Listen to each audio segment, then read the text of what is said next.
subscribe to our YouTube channel and press the bell icon for the latest updates.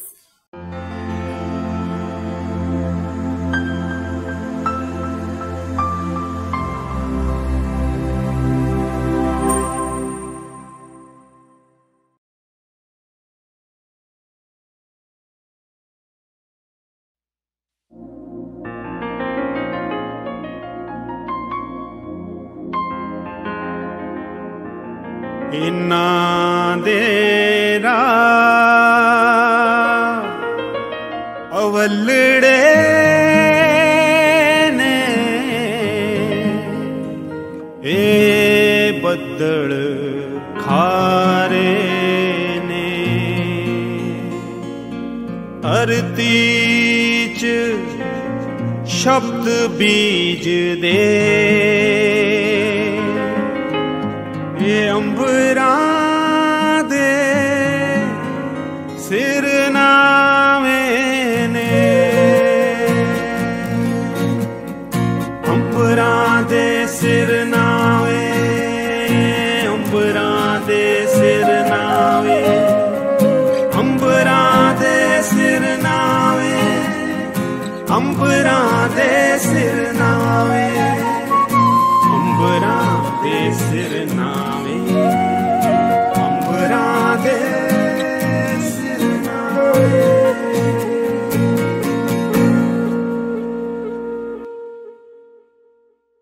कविता नूं प्यार करने वाले दोस्तों, साहित्य नूं प्यार करने वाले मेरे प्यारे दर्शकों, अज साडे कोल वखरी किस्म दी कविता दा मुहावरा लैके जिन्हां ने पंजाबी साहित्य दी झोली च 7 किताबां पाईयां, भुपिंदर प्रीत, हरफां जहे पत्ते, रेत दा खुदा, गूंज, जिथे थकान अपना मुसाफर बदलदी है ते होर किताबां।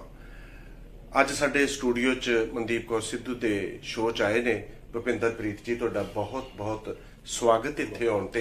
अज आपां कविता बारे, कविता दे विच की पिया उहदे बारे, तुहाडी जिंदगी बारे, कविता तक तुसीं किद्दां पहुंचदे, आपां ओह गल्लां करांगे। भुपिंदर जी, तुहाडी कविता दे विच एक चुप ते एक गैर हाजरी दी वारता दे वर्तारे बड़े सामने आउंदे आ। ਇਹ ਮਾਜ਼ਰਾ ਕੀ ਹੈ, ਕਿਉਂ ਅਤੇ ਕਿਵੇਂ ਹੈ? मैं समझदा भी ਜਦੋਂ ਕੋਈ ਆਦਮੀ ਕਵਿਤਾ ਲਿਖਦਾ ਹੋ ਰਿਹਾ ਤੇ ਜਦੋਂ ਤੱਕ ਉਹ ਆਪਣੇ ਆਪ ਨੂੰ ਗੈਰ ਹਾਜ਼ਰ ਨਹੀਂ ਕਰਦਾ, ਆਪਣੇ ਆਪ ਨੂੰ ਉਸ ਚੀਜ਼ ਚੋਂ ਐਬਸੈਂਟ ਨਹੀਂ ਕਰਦਾ, ਉਦੋਂ ਤੱਕ ਉਹ ਉਸ ਪ੍ਰਵਾਹ ਦੀ ਕਵਿਤਾ ਨਹੀਂ ਲਿਖ ਸਕਦਾ ਜਿਸ ਪ੍ਰਵਾਹ ਦੀ ਕਵਿਤਾ ਨੂੰ ਲੋੜ ਹੁੰਦੀ ਹੈ ਨਾ। ਜਿਸ ਤਰ੍ਹਾਂ ਹਾਜ਼ਰੀ ਦਾ ਮਤਲਬ ਹੈ ਕਿ ਮੈਂ ਸੋਚ ਰਿਹਾ ਨਾ, ਤੇ ਮੈਂ ਸੋਚਣ ਤੋਂ ਬਾਹਰ ਜਾ ਕੇ ਕਵਿਤਾ ਲਿਖਣੀ ਤੇ ਮੈਨੂੰ ਖੁਦ ਨੂੰ ਐਬਸੈਂਟ ਕਰਨਾ ਪਏਗਾ ਨਾ। ਜਦੋਂ ਮੈਂ ਆਪਣੀ ਵੱਖਰੀ ਤਾਲ ਚ ਹੁੰਦਾ ਤੇ ਕਿਸੇ ਵੇਗ ਚ ਹੁੰਦਾ ਨਾ, ਤਾਂ ਉਸ ਵੇਲੇ ਜੋ ਮੇਰੇ ਕੋਲ ਆ ਰਿਹਾ ਹੁੰਦਾ, ਉਸ ਵੇਲੇ ਸਿਰਫ ਕਵਿਤਾ ਦਾ ਹੀ ਆਕਾਰ ਹੁੰਦਾ। ਉਸ ਵੇਲੇ ਮੇਰਾ ਸਾਰਾ ਸਿਸਟਮ ਜਿਹੜਾ ਆਪ ਖੁਦ ਚੋਂ ਗੈਰ ਹੋ ਜਾਂਦਾ। ਚੁੱਪ ਉਹ ਜਗ੍ਹਾ ਹੈ ਜਿਸ ਚ ਬੈਠ ਕੇ ਅਸੀਂ ਸ਼ੋਰ, ਆਲੇ ਦੁਆਲੇ ਦੇ ਸ਼ੋਰ ਨੂੰ ਉਸ ਕਵਿਤਾ ਚ ਸ਼ਬਦ ਸਮੇਟਦੇ ਹਾਂ। ਠੀਕ ਹੈ, ਤਾਂ ਇਹ ਦੋਨਾਂ ਦਾ ਕਿਸੇ ਵੀ ਕਵਿਤਾ ਦੇ ਵਿੱਚ ਰਹਿਣਾ ਲਾਜ਼ਮੀ ਆ, ਵਾਜਬ ਹੈ। ਹਰ ਅੱਛੇ ਪੋਇਟ ਦੀ ਕਵਿਤਾ ਚ ਚੁੱਪ ਤੇ ਉਹਦੀ ਗੈਰ ਹਾਜ਼ਰੀ ਮੈਨੂੰ ਲੱਗਦਾ ਹੋਣੀ ਚਾਹੀਦੀ ਹੋਈ। ਹਾਂ, ਜਿਹੜਾ ਤੁਹਾਡਾ ਪੰਜਾਬੀ ਸਾਹਿਤ ਦੇ ਜਿਹੜੇ ਸਾਹਿਤਕ ਹਲਕੇ ਆ, ਇੱਕ ਕੁਛ ਨਾਂ ਨੇ ਜਿਹੜੇ ਐਬਸਟਰੈਕਟ ਪੋਇਟਰੀ ਲਿਖਦੇ, ਤੁਹਾਡਾ ਉਭਰਨਾ ਨਾਂ ਆਉਂਦਾ ਵਾ। ਮੈਂ ਖੁਦ ਵੀ ਮੇਰੇ ਮਤਲਬ ਹਮ ਉਮਰ ਆ, ਆਪਾਂ ਸਾਰਿਆਂ ਨੇ ਇਕੱਠਾ ਲਿਖਣਾ ਸ਼ੁਰੂ ਕੀਤਾ। मैं खुद भी भुपिंदर प्रीत का फैन हाँ, ਉਹਦੀ कविता का। ये कविता भुपिंदर कोल कदों आउंदी आ, उदों की वापरदा, प्रोसैस की हुंदा, ते भुपिंदर प्रीत नूं कविता लिखनी क्यों पै जांदी है? ये बस कोई अंदरली ताल है।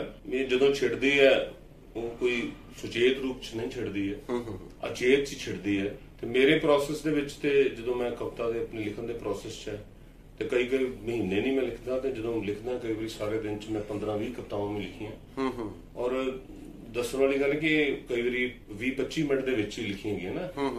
ਉਹ ਪਹਿਲੀ ਗੱਲ ਦੇ ਨਾਲ ਹੀ ਮੈਂ ਜੋੜਦਾ ਵੀ ਉਸ ਵਕਤ ਇੰਨਾ ਅੰਦਰੂਨੀ ਵੇਗ ਹੁੰਦਾ ਵੀ ਉਸ ਵੇਲੇ ਬਿਲਕੁਲ ਵੀ ਮਤਲਬ ਨਹੀਂ ਪਤਾ ਹੋ ਰਿਹਾ ਹੁੰਦਾ ਕਿ ਤੁਸੀਂ ਕੁਝ ਸ਼ਾਇਦ ਲਿਖ ਰਹੇ ਹੋ ਕਿ ਨਹੀਂ ਵੀ ਲਿਖ ਰਹੇ ਨਾ।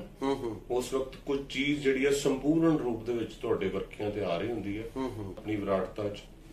अपनी उस वेले मैं खुद नूं रोकदा नहीं, जो आ रहा मेरे अंदर पूरी मैं वो कागज पर लिखता जांदा। फिर काफी चिर मैं उन्हें छड़ दिंदा, ਪਿਆ ਰਹਿਣ ਦੇਣਾ ਕਿ ਇਹ ਗੈਪ ਜਿਹੜਾ ਵਾ ਆਪਣੇ ਲਿਖਣ ਤੋਂ ਵੀ ਕਵੀ ਦਾ ਗੈਪ ਜ਼ਰੂਰੀ ਹੈ ਕਿਉਂਕਿ ਕਵੀ ਜਦੋਂ ਨਵਾਂ ਲਿਖਦਾ ਉਹਦੇ ਨਾਲ ਜੁੜਿਆ ਹੁੰਦਾ ਉਹਨੂੰ ਲੱਗਦਾ ਹੈ ਮੈਂ ਬਹੁਤ ਅੱਛਾ ਲਿਖਿਆ ਹੈ ਠੀਕ ਹੈ ਲੇਕਿਨ ਜਦੋਂ ਕੁਝ ਚਿਰ ਬਾਅਦ ਉਹਨੂੰ ਦੇਖਦਾ ਤੇ ਉਹਦੇ ਚ ਜਿਹੜੇ ਸਪੇਸਿਸ ਹੈ ਜਿਹੜੇ ਪਾਉਣੇ ਚਾਹੀਦੇ ਸੀ ਜਾਂ ਨਹੀਂ ਸੀ ਉਹ ਫਿਰ ਨਜ਼ਰ ਆਉਂਦੇ ਫਿਰ ਉਹਨੂੰ ਲੱਗਦਾ ਵੀ ਇਹ ਕਵਿਤਾ ਇਹ ਮੇਰੇ ਹਾਣ ਦੀ ਹੈ ਕਿ ਨਹੀਂ ਜਿਹਨੂੰ ਮੈਂ ਫਾਈਨਲ ਕਰਨਾ ਜਾਂ ਆਪਣੇ ਕੋਲ ਰੱਖਣਾ ਕਿ ਨਹੀਂ ਹੈ ਤੇ ਇਹ ਮੇਰਾ ਪ੍ਰੋਸੈਸ ਹੈ ਕਿ ਮੈਂ ਲਿਖ ਕੇ ਆਪਣੀ ਕਵਿਤਾਵਾਂ ਨੂੰ ਕਈ ਕਰਚੇ ਛੱਡ ਦਿੰਦਾ ਭੁਪਿੰਦਰ ਜੀ ਇੱਕ ਫਾਰਮਲ ਜਿਹਾ ਸਵਾਲ ਆ ਤੇ ਪਰ ਜਵਾਬ ਉਹਦੇ ਵੱਖਰੇ ਵੱਖਰੇ ਹੁੰਦੇ ਆ ਤੇ ਮੈਂ ਤਕਰੀਬਨ ਕਰੀਬ ਹਰ ਪੋਇਟ ਨਾਲ ਇਸ ਪ੍ਰੋਗਰਾਮ 'ਚ ਜਾਂ ਕਿਤੇ ਵੀ ਆਪਾਂ ਗੱਲ ਕਰਦੇ ਕਿ ਕਵੀ ਦਾ ਤੇ ਕਵਿਤਾ ਦਾ ਰਿਸ਼ਤਾ ਜਿਹੜਾ ਕਿਹੋ ਜਿਹਾ ਹੋਣਾ ਚਾਹੀਦਾ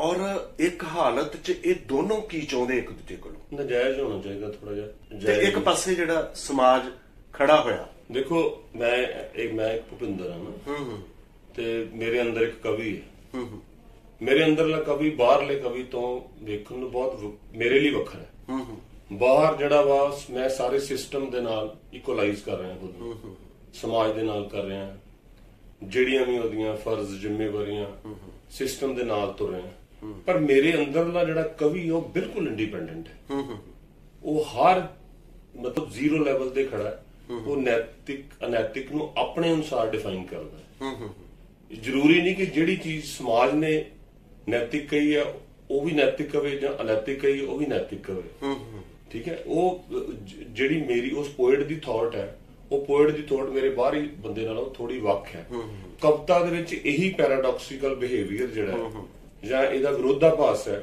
ਉਹੀ ਪ੍ਰਗਟ ਹੁੰਦਾ ਹਾਂ ਤੇ ਮੇਰਾ ਕਵਿਤਾ ਨਾਲ ਇਹੀ ਰਿਸ਼ਤਾ ਹੈ ਕਿ ਮੈਂ ਕਵਿਤਾ ਨੂੰ ਉਸ ਅੰਦਰਲੇ ਕਵੀ ਦੇ ਥਰੂ ਲਿਖਦਾ ਬਿਲਕੁਲ ਇੰਡੀਪੈਂਡੈਂਟ ਉਸ ਵੇਲੇ ਕੋਈ ਵੀ ਮੇਰੇ ਆਲੇ ਦੁਆਲੇ ਨਹੀਂ ਹੁੰਦਾ ਉਹ ਸਿਰਫ ਕਵੀ ਬੋਲ ਰਿਹਾ ਹੁੰਦਾ ਮੇਰੇ ਅੰਦਰੋਂ ਉਹਦਾ ਸੱਚ ਉਸ ਵੇਲੇ ਸਾਹਮਣੇ ਆ ਰਿਹਾ ਹੁੰਦਾ ਇਹਦੇ ਜੀ ਭੁਪਿੰਦਰ ਸਾਹਮਣੇ ਇੱਕ ਇਹਦੇ ਚ ਹੋਰ ਸਵਾਲ ਪੈਦਾ ਹੁੰਦਾ ਜਿੱਦਾਂ ਤੁਸੀਂ ਕਹਿ ਰਹੇ ਆ ਕਿ ਮਤਲਬ ਜ਼ਰੂਰੀ ਨਹੀਂ ਆ ਕਿ ਸਮਾਜ ਉਸ ਗੱਲ ਨੂੰ ਨੈਤਿਕ ਕਵੇ ਤੇ ਜਿਹੜਾ ਭੁਪਿੰਦਰ ਦੇ ਅੰਦਰ ਬੈਠਾ ਕਵੀ ਉਹ ਵੀ ਉਹਨੂੰ ਨੈਤਿਕ ਹੀ ਕਵੇ ਅਨੈਤਿਕ ਜਾਂ ਅਨੈਤਿਕ ਹਨਾ ਹੁਣ ਇੱਥੇ ਸਵਾਲ ਇੱਕ ਪੈਦਾ ਹੁੰਦਾ ਵਾ ਤੇ ਤੇਰੇ ਤੇ ਦੋਸ਼ ਵੀ ਲੱਗਦਾ ਹੁਣ ਲਾਈਵ ਆਪਾਂ ਗੱਲ ਕਰ ਰਹੇ ਆ ਬੜੀ ਮੌਕਾ ਹੈ ਕਿ ਭੁਪਿੰਦਰ ਪ੍ਰੀਤ ਮਤਲਬ ਪਾਠਕ ਦੀ ਜਿਹੜੀ ਪ੍ਰਤੀਕਿਰਿਆ ਨਾ ਕਿਉਂਕਿ ਪਾਠਕ ਦਾ ਵਰਗ ਇੱਕ ਤੁਹਾਡਾ ਵੱਡਾ ਘੇਰਾ ਜਿੱਦਾਂ ਕਹਿੰਦਾ ਵੀ ਮਤਲਬ ਨਜਾਇਜ਼ ਤੂੰ ਕਿਹਾ ਵੀ ਰਿਸ਼ਤਾ ਇਹਨਾਂ ਦਾ ਨਜਾਇਜ਼ ਹੋਣਾ ਚਾਹੀਦਾ ਹੁਣ ਤੇਰੇ ਤੇ ਇਹ ਦੋਸ਼ ਲੱਗਦਾ ਕਿ ਜਿਹੜਾ ਪਾਠਕ ਇੱਕ ਪ੍ਰਤੀਕਿਰਿਆ ਪ੍ਰਗਟ ਕਰਦਾ ਤੇਰੀ ਕਵਿਤਾ ਦੇ ਸੰਬੰਧ ਵਿੱਚ ਤੇ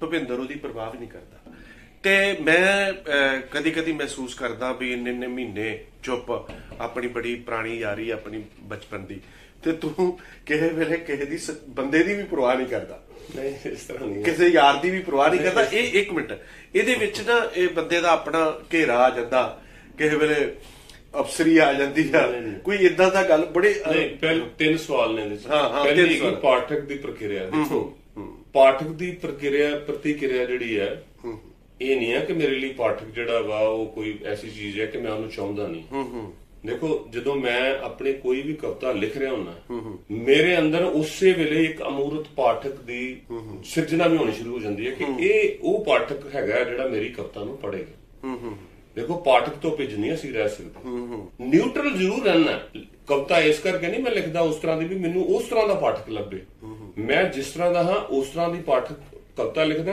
ਤੇ ਮੈਨੂੰ ਲੱਗਦਾ ਉਸ ਤਰ੍ਹਾਂ ਦਾ ਪਾਠਕ ਵੀ ਸਿਰਜਣਾ ਦੇ ਵਿੱਚ ਆ ਰਿਹਾ ਮੇਰੀ ਚੀਜ਼ ਨੂੰ ਸਮਝਣ ਦੇ ਲਈ ਇੱਕ ਅਮੂਰਤ ਪਾਠਕ ਮੇਰੇ ਸਿਸਟਮ 'ਚ ਬੈਠਾ ਹੈ ਤੇ ਇਹ ਲਗਾਤਾਰ ਵਾਪਰਿਆ ਵੀ ਹੈ ਮੇਰੇ ਨਾਲ ਕਿ ਬਹੁਤ ਅਚਾਨਕ ਹੀ ਲੋਕ ਮੇਰੇ ਕੋਲ ਦੋਸਤ ਆਉਂਦੇ ਨੇ ਮੈਨੂੰ ਕਹਿੰਦੇ ਵੀ ਇਹ ਕਵਿਤਾ ਜਿਹੜੀ ਹੈ ਪੁੱਛਦੇ ਸੀ ਵੀ ਮੈਂ 3-4 ਵਾਰੀ ਪੜ੍ਹੀ ਹੈ ਤੇ ਫਿਰ ਜਦੋਂ ਮੈਂ ਚੌਥੀ ਵਾਰੀ ਪੜ੍ਹੀ 3 ਵਾਰੀ ਪੜ੍ਹੀ ਤੇ ਮੈਨੂੰ ਲੱਗਿਆ ਯਾਰ ਮੈਨੂੰ ਇਸ ਕਵੀ ਨੂੰ ਮਿਲਣਾ ਚਾਹੀਦਾ ਫਸਟ ਇਜ਼ ਦੈਟ ਕਿਉਂਕਿ ਇੱਕ ਤੇ ਦੂਜੀ ਗੱਲ ਪਹਿਲੇ ਦੇ ਨਾਲ ਸਵਾਲ ਹੈ ਵੀ ਜਿਹੜਾ ਜੀਵਨ 'ਚ ਕਦੇ ਵੀ ਕੋਈ ਆਦਰਸ਼ ਪਾਠਕ ਨਹੀਂ ਹੁੰਦਾ ਇੱਕ ਤੇ ਯਾਦ ਰੱਖੀ ਜਿਹੜੇ ਕਵੀ ਇਹ ਸਮਝ ਕੇ ਲਿਖਦੇ ਆ ਕਿ ਮੇਰੇ ਸਾਹਮਣੇ ਆਹ ਪਾਠਕ ਹੈ ਤੇ ਮੈਂ ਉਹਨਾਂ ਨੂੰ ਕਵੀ ਨਹੀਂ ਮੰਨਦਾ ਠੀਕ ਹੈ ਨਾ ਕਿਤੇ ਵੀ ਆਦਰਸ਼ ਪਾਠਕ ਨਹੀਂ ਹੁੰਦਾ ਜਿਵੇਂ ਕਿਤੇ ਵੀ ਆਦਰਸ਼ ਸਾਹਿਤ ਨਹੀਂ ਹੁੰਦਾ ਠੀਕ ਹੈ ਨਾ ਇਸ ਤਰ੍ਹਾਂ ਜਿਹੜਾ ਦੂਸਰਾ ਤੁਹਾਡਾ ਸਵਾਲ ਹੈ ਦੇਖੋ ਜਿਹੜੇ ਮੇਰੇ ਖਾਸ ਦੋਸਤ ਹੈ ਜਿਵੇਂ ਤੂੰ ਹੈ ਤੇ ਉਸ ਵੇਲੇ ਹੀ ਉਹਨਾਂ ਨਾਲ ਹੀ ਮੈਂ ਇਹ ਬੇਲਫ਼ਜ਼ਗੀ ਜਾਂ ਇਸ ਤਰ੍ਹਾਂ ਦੀ ਕਰ ਸਕਦਾ ਵੀ ਮੈਂ ਤੇਰਾ ਫੋਨ ਨਾ ਚੁੱਕਾਂ ਮੈਂ ਤੇਰੀ ਗੱਲ ਨਾ ਕਰਾਂ ਤੂੰ ਮੈਨੂੰ ਇੰਝ ਸਮਝ ਪਰ ਮੈਨੂੰ ਇਹ ਪਤਾ ਹੁੰਦਾ ਵੀ ਤੁਸੀਂ ਮੈਨੂੰ ਉਂਝ ਨਹੀਂ ਸਮਝਦੇ ਜਾਂ ਜਿੱਦਾਂ ਹੁਣ ਤੂੰ ਸਵਾਲ ਕੀਤਾ ਅੱਛਾ ਆਪਣਾ ਬੜੀ ਵਧੀਆ ਆਪਣੀ ਗੱਲਬਾਤ ਚੱਲ ਰਹੀ ਆ 1980 ਤੋਂ ਬਾਅਦ ਦੀ ਜਿਹੜੀ ਕਵਿਤਾ ਵਾ ਉਹਦੇ ਚੋਂ ਜਿਹੜੀ ਵਿਚਾਰਧਾਰਾ ਨਾ ਉਹ ਓਲੇ ਹੋਣੀ ਸ਼ੁਰੂ ਹੋ ਗਈ। ਇਹ ਬਹੁਤ ਜ਼ਰੂਰੀ ਸੀ। ਮਸਲਨ ਇਹਦਾ ਮਸਲਾ ਨਹੀਂ, ਕਵਿਤਾ ਵਿਚਾਰਧਾਰਾ ਹੈ ਹੀ ਨਹੀਂ, ਹੈ ਨਾ। ਇਸ ਗੱਲ ਦੀ ਲੜਾਈ ਬੜੇ ਚਿਰ ਤੋਂ ਪੰਜਾਬੀ ਸਾਹਿਤ ਚ ਹੈਗੀ, ਲੇਕਿਨ ਵਰਲਡ ਲਿਟਰੇਚਰ ਚ ਕਦੋਂ ਦੀ ਖਤਮ ਹੋ ਚੁੱਕੀ। ਅਸੀਂ ਪੰਜਾਬੀ ਚ ਇਸੇ ਗੱਲ ਤੋਂ ਨਹੀਂ ਖਤਮ ਹੋ ਰਹੇ ਵੀ ਕਵਿਤਾ ਸਿਰਫ ਕਵਿਤਾ ਹੈ। ਵਿਚਾਰਧਾਰਾਵਾਂ ਆਉਂਦੀਆਂ ਰਹਿੰਦੀਆਂ ਜਾਂਦੀਆਂ ਰਹਿੰਦੀਆਂ ਨੇ ਨਾ। ਕਵਿਤਾ ਉਹਨਾਂ ਚੋਂ ਕੁਝ ਥੋੜਾ ਜਿਹਾ ਪੁੱਠ ਲੈਂਦੀ ਹੈ, ਲੇਕਿਨ ਉਹ ਕਵਿਤਾ ਰਵੇ ਬਸ। ਵਿਚਾਰਧਾਰਾਵਾਂ ਕਈ ਤਰ੍ਹਾਂ ਦੀਆਂ ਆਈਆਂ, ਕਈ ਤਰ੍ਹਾਂ ਦੀਆਂ ਨਹੀਂ। ਇਹਦਾ ਮਤਲਬ ਇਹ ਹੋਵੇ ਜਿਹੜੀ ਕਵਿਤਾ ਵਾ ਮਤਲਬ ਤੁਸੀਂ ਦੇਖੋ ਜਿਹੜੇ ਪੋਇਟ ਉਸ ਜਿਨ੍ਹਾਂ ਤੁਸੀਂ ਜ਼ਿਕਰ ਕਰਦੇ ਹੋ 1980 ਤੋਂ ਲੈ ਕੇ ਹੁਣ ਤੱਕ ਦਾ, ਜਿਹੜੇ ਵਿਚਾਰਧਾਰਾਵਾਂ ਨਾਲ ਜੁੜੇ ਸੀ ਉਹ ਸਾਰੇ ਖਤਮ ਹੋ ਗਏ। ਜਿਹੜੇ ਵਿਚਾਰਧਾਰਾਵਾਂ ਨਾਲ ਨਹੀਂ ਸੀ ਜੁੜੇ, ਕਵਿਤਾ ਨਾਲ ਜੁੜੇ ਸੀ, ਕਵਿਤਾ ਦੀ ਪੁੱਠ ਚ ਉਹਨਾਂ ਦੀ ਵਿਚਾਰਧਾਰਾ ਹੁੰਦੀ ਸੀ। ਇਹ ਨਹੀਂ ਮੈਂ ਕਹਿੰਦਾ ਵੀ ਵਿਚਾਰਧਾਰਾ ਹੁੰਦੀ ਨਹੀਂ ਹੈ, ਠੀਕ ਹੈ ਨਾ। ਵਿਚਾਰਧਾਰਾ ਭਾਰੀ ਨਹੀਂ ਹੈ ਕਵਿਤਾ ਦੇ, ਕਵਿਤਾ ਦੇ ਅੰਦਰੂਨੀ ਟੈਕਸਚਰ ਚ ਪਈ ਹੋਈ ਹੈ। ਉਹਦੇ ਤੋਂ ਪਾਠਕ ਨੂੰ ਪਤਾ ਲੱਗਦਾ ਵੀ ਪਹਿਲ ਕਵਿਤਾ ਦੀ ਵਿਚਾਰਧਾਰਾ ਨੂੰ ਪ੍ਰੈਜ਼ੈਂਟ ਕਰ ਰਹੀ। ਅਸੀਂ ਕੀ ਕਰਦੇ ਰਹੇ ਹਾਂ, ਵਿਚਾਰਧਾਰਾ ਨੂੰ ਸਿੱਧ ਕਰਨ ਦੇ ਲਈ ਕਵਿਤਾ ਲਿਖਦੇ ਰਹੇ। ਜਿਹੜੀ ਕਵਿਤਾ ਵਿਚਾਰਧਾਰਾ ਨੂੰ ਸਿੱਧ ਕਰਨ ਲਈ ਲਿਖੀ ਗਈ ਹੈ ਉਹ ਖਤਮ ਹੋ ਗਈ। ਇਹਦੇ ਵਿੱਚੋਂ ਹੀ ਇੱਕ ਹੋਰ ਸਵਾਲ ਪੈਦਾ ਹੁੰਦਾ, ਨਕਸਲਾਈਟ ਮੂਵਮੈਂਟ ਚੱਲੀ ਹੈ ਨਾ, ਤੇ ਉੱਥੇ ਪ੍ਰੋਬਲਮ ਖੜੀ ਹੋਈ ਸੀਗੀ। ਦੇਖੋ ਪ੍ਰੋਬਲਮ ਜਿਹੜੀ ਵਿਚਾਰਧਾਰਾ ਜਿਹੜੀ ਬਣਦੀ ਹੈ ਬੰਦੇ ਦੀ, ਪ੍ਰੋਬਲਮ ਉੱਥੇ ਆ ਕੇ ਖੜੀ ਹੋ ਜਾਂਦੀ ਹੈ ਤੇ ਉਹਦੀ ਵਿਚਾਰਧਾਰਾ ਬਣਦੀ ਆ। ਉਹ ਇੱਕ ਸਾਈਡ ਲੈਂਦਾ ਨਾ ਕਵੀ। ਮੈਂ ਕਹਿੰਦਾ, ਮੈਂ ਮੰਨਦਾ, ਤੁਸੀਂ ਦੇਖੋ ਪਾਸ਼ ਸਾਡੇ ਚ ਪਾਸ਼, ਇੱਕ ਲਾਲ ਸਿੰਘ, ਇੱਕ ਪਾਸੇ ਇੱਕ ਲਾਲ ਸਿੰਘ ਦਿਲ ਸੀ, ਇੱਕ ਪਾਸੇ ਪਾਸ਼। ਪਾਸ਼ ਜਿਹੜਾ ਵਾ ਮੈਨੂੰ ਸਾਰਿਆਂ ਦੇ ਵਿੱਚੋਂ ਵਿਚਾਰਧਾਰਾ ਹੀ ਪੋਇਟ ਆ। ਮੇਰੀ ਉਹ ਸਾਰੀ ਥਿਊਰੀ ਦੇ ਅਗੇਂਸਟ ਹੈ, ਲੇਕਿਨ ਪਾਸ਼ ਚੰਗਾ ਕਿਉਂ ਲੱਗਦਾ ਕਿ ਉਸ ਪਾਸ਼ ਨੇ ਆਪਣੀ ਉਹਦੀ ਵਿਚਾਰਧਾਰਾ ਜੋ ਵੀ ਸੀ ਉਹਦੇ ਲਹੂ ਦੇ ਵਿੱਚ ਸਿਮਟੀ ਹੋਈ ਸੀ ਨਾ। ਉਹਨੇ ਕਵਿਤਾ ਆਪਣੇ ਲਹੂ ਚ ਲਿਖੀ ਹੈ ਨਾ। ਕੋਈ ਵੀ ਹੋਰ ਪੋਇਟ ਇਸ ਤਰ੍ਹਾਂ ਨਹੀਂ ਕਰ ਸਕਿਆ, ਲੇਕਿਨ ਪਾਸ਼ ਤੋਂ ਜ਼ਿਆਦਾ ਅੱਛਾ ਮੈਨੂੰ ਲਾਲ ਸਿੰਘ ਦਿਲ ਲੱਗਦਾ, ਕਿਉਂਕਿ ਉਹਨੇ ਨਾਲ ਕਵਿਤਾ ਵੀ ਬਚਾਈ, ਵਿਚਾਰਧਾਰਾਈ ਸਿਸਟਮ ਚ ਲਾਊਡ ਹੋਣ ਤੋਂ ਵੀ ਖੁਦ ਨੂੰ ਬਚਾਇਆ। ਹੁਣ ਆਪਾਂ ਗੱਲ ਕਰਦੇ ਕਵਿਤਾ ਦੀ, ਜਿਹੜੀ ਪੰਜਾਬੀ ਕਵਿਤਾ ਵਾ ਹੈ ਨਾ, ਉਹਨਾਂ ਨੇ ਭਾਰਤੀ ਭਾਸ਼ਾਵਾਂ ਦੀ ਕਵਿਤਾ ਤੇ ਵਿਸ਼ਵ ਕਵਿਤਾ, ਇੱਥੇ ਕਿੱਥੇ ਕੋ ਆਪਣੀ ਪੰਜਾਬੀ ਕਵਿਤਾ ਖੜਦੀ ਹੈ? ਬਹੁਤ ਵੱਡਾ ਡਿਫਰੈਂਸ ਹੈ, ਬਹੁਤ ਵੱਡਾ ਫਰਕ ਹੈ।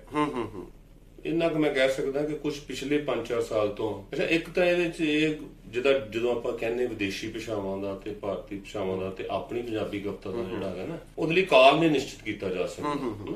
ਕਿਸੇ ਵੇਲੇ ਅੱਜ ਤੋਂ 200 ਸਾਲ ਪਹਿਲਾਂ ਜਿਹੜੀ ਕਵਿਤਾ ਲਿਖੀ ਉਹਨੂੰ ਵੀ ਆਧੁਨਿਕ ਕਹਿ ਸਕਦੇ ਹਾਂ। ਅੱਜ ਵੀ ਆਧੁਨਿਕ ਤੇ ਕਾਲ ਦਾ ਕਵਿਤਾ ਦੇ ਸੰਬੰਧ ਦੇ ਵਿੱਚ ਜਿਹੜਾ ਕਾਲ ਨਿਸ਼ਚਿਤ ਕਰਨਾ ਬੜਾ। ਪਰ ਇੱਕ ਗੱਲ ਮੈਂ ਜ਼ਰੂਰ ਕਹਿਣਾ ਵੀ ਇੱਕ ਸ਼ਬਦ ਹੈ ਅੰਗਰੇਜ਼ੀ ਦੇ ਵਿੱਚ ਇੰਪੌਂਡਰੇਬਿਲਿਟੀ ਆਫ ਵਰਡਸ।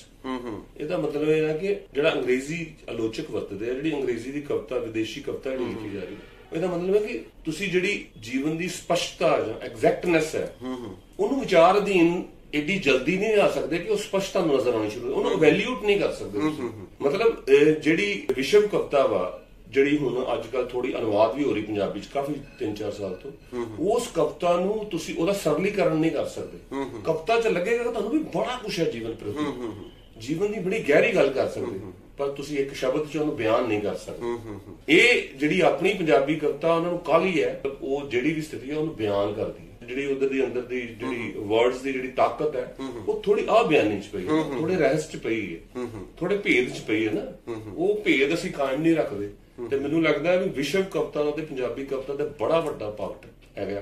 ਹੁਣ ਕੁਝ ਪੋਇਟ ਹੈਗੇ ਆ ਜਿਹੜੇ ਲਿਖ ਰਹੇ ਆ, ਇਸ ਗੱਲ ਦਾ ਧਿਆਨ ਰੱਖਿਆ ਵੀ ਇਸ ਗੱਲ ਨੂੰ ਕਾਇਮ ਰੱਖਿਆ ਜਾਵੇ ਵੀ ਕਵਿਤਾ ਸਪਾਟ ਬੇਅੰਦੀ ਨਾ ਹੋ। ਇਹ ਗੱਲ ਫਿਰ ਆਪਾਂ ਨੂੰ ਮੰਨ ਲੈਣੀ ਚਾਹੀਦੀ ਆ ਕਿ ਜਿਹੜੀ ਪੰਜਾਬੀ ਕਵਿਤਾ ਅਜੇ ਉਹਨੇ ਲੰਬਾ ਸਫ਼ਰ, ਬਹੁਤ ਵਰਡ ਪੋਇਟਰੀ ਦੇ ਸਾਹਮਣੇ ਤੇ ਬਹੁਤ ਲੰਮਾ ਸਫ਼ਰ ਕਰਨਾ। ਦੇਖੋ ਇੱਕ ਹੋਰ ਵੀ ਗੱਲ ਹੈ, ਮੈਂ ਅਕਸਰ ਕਹਿੰਦਾ ਜਦੋਂ ਤੁਸੀਂ ਵਰਡ ਪੋਇਟਰੀ ਦੇ ਜਿਹੜੇ ਨਾਮ ਮੈਨੂੰ ਚੰਗੇ ਲੱਗਦੇ ਆ, ਮੇਰੇ ਘਰ ਚ ਸਾਰੀਆਂ ਵਰਡ ਪੋਇਟਰੀ ਦੀਆਂ ਬੈਸਟ ਪੋਇਮਸ ਕਿਤਾਬਾਂ ਮੈਂ ਉਹੀ ਪੜ੍ਹਦਾ ਵੀ ਮੈਂ ਇਹ ਕਦੇ ਸਮਝਣ ਦਾ ਯਤਨ ਕਰਦਾ ਵੀ ਇਹ ਜਿਹੜੀਆਂ ਕਿਤਾਬਾਂ ਮੈਂ ਪੜ੍ਹ ਰਿਹਾ ਉਹਨਾਂ ਪੋਇਟ ਦੀ, ਉਹ ਉੱਥੋਂ ਦਾ ਕਿਹੜਾ ਪਾਠਕ ਹੈ, ਕਿਹੜੀ ਜਨਤਾ ਹੈ ਜਿਹਨੇ ਉਹਨੂੰ ਕੰਜ਼ਿਊਮ ਕਰ ਲਿਆ।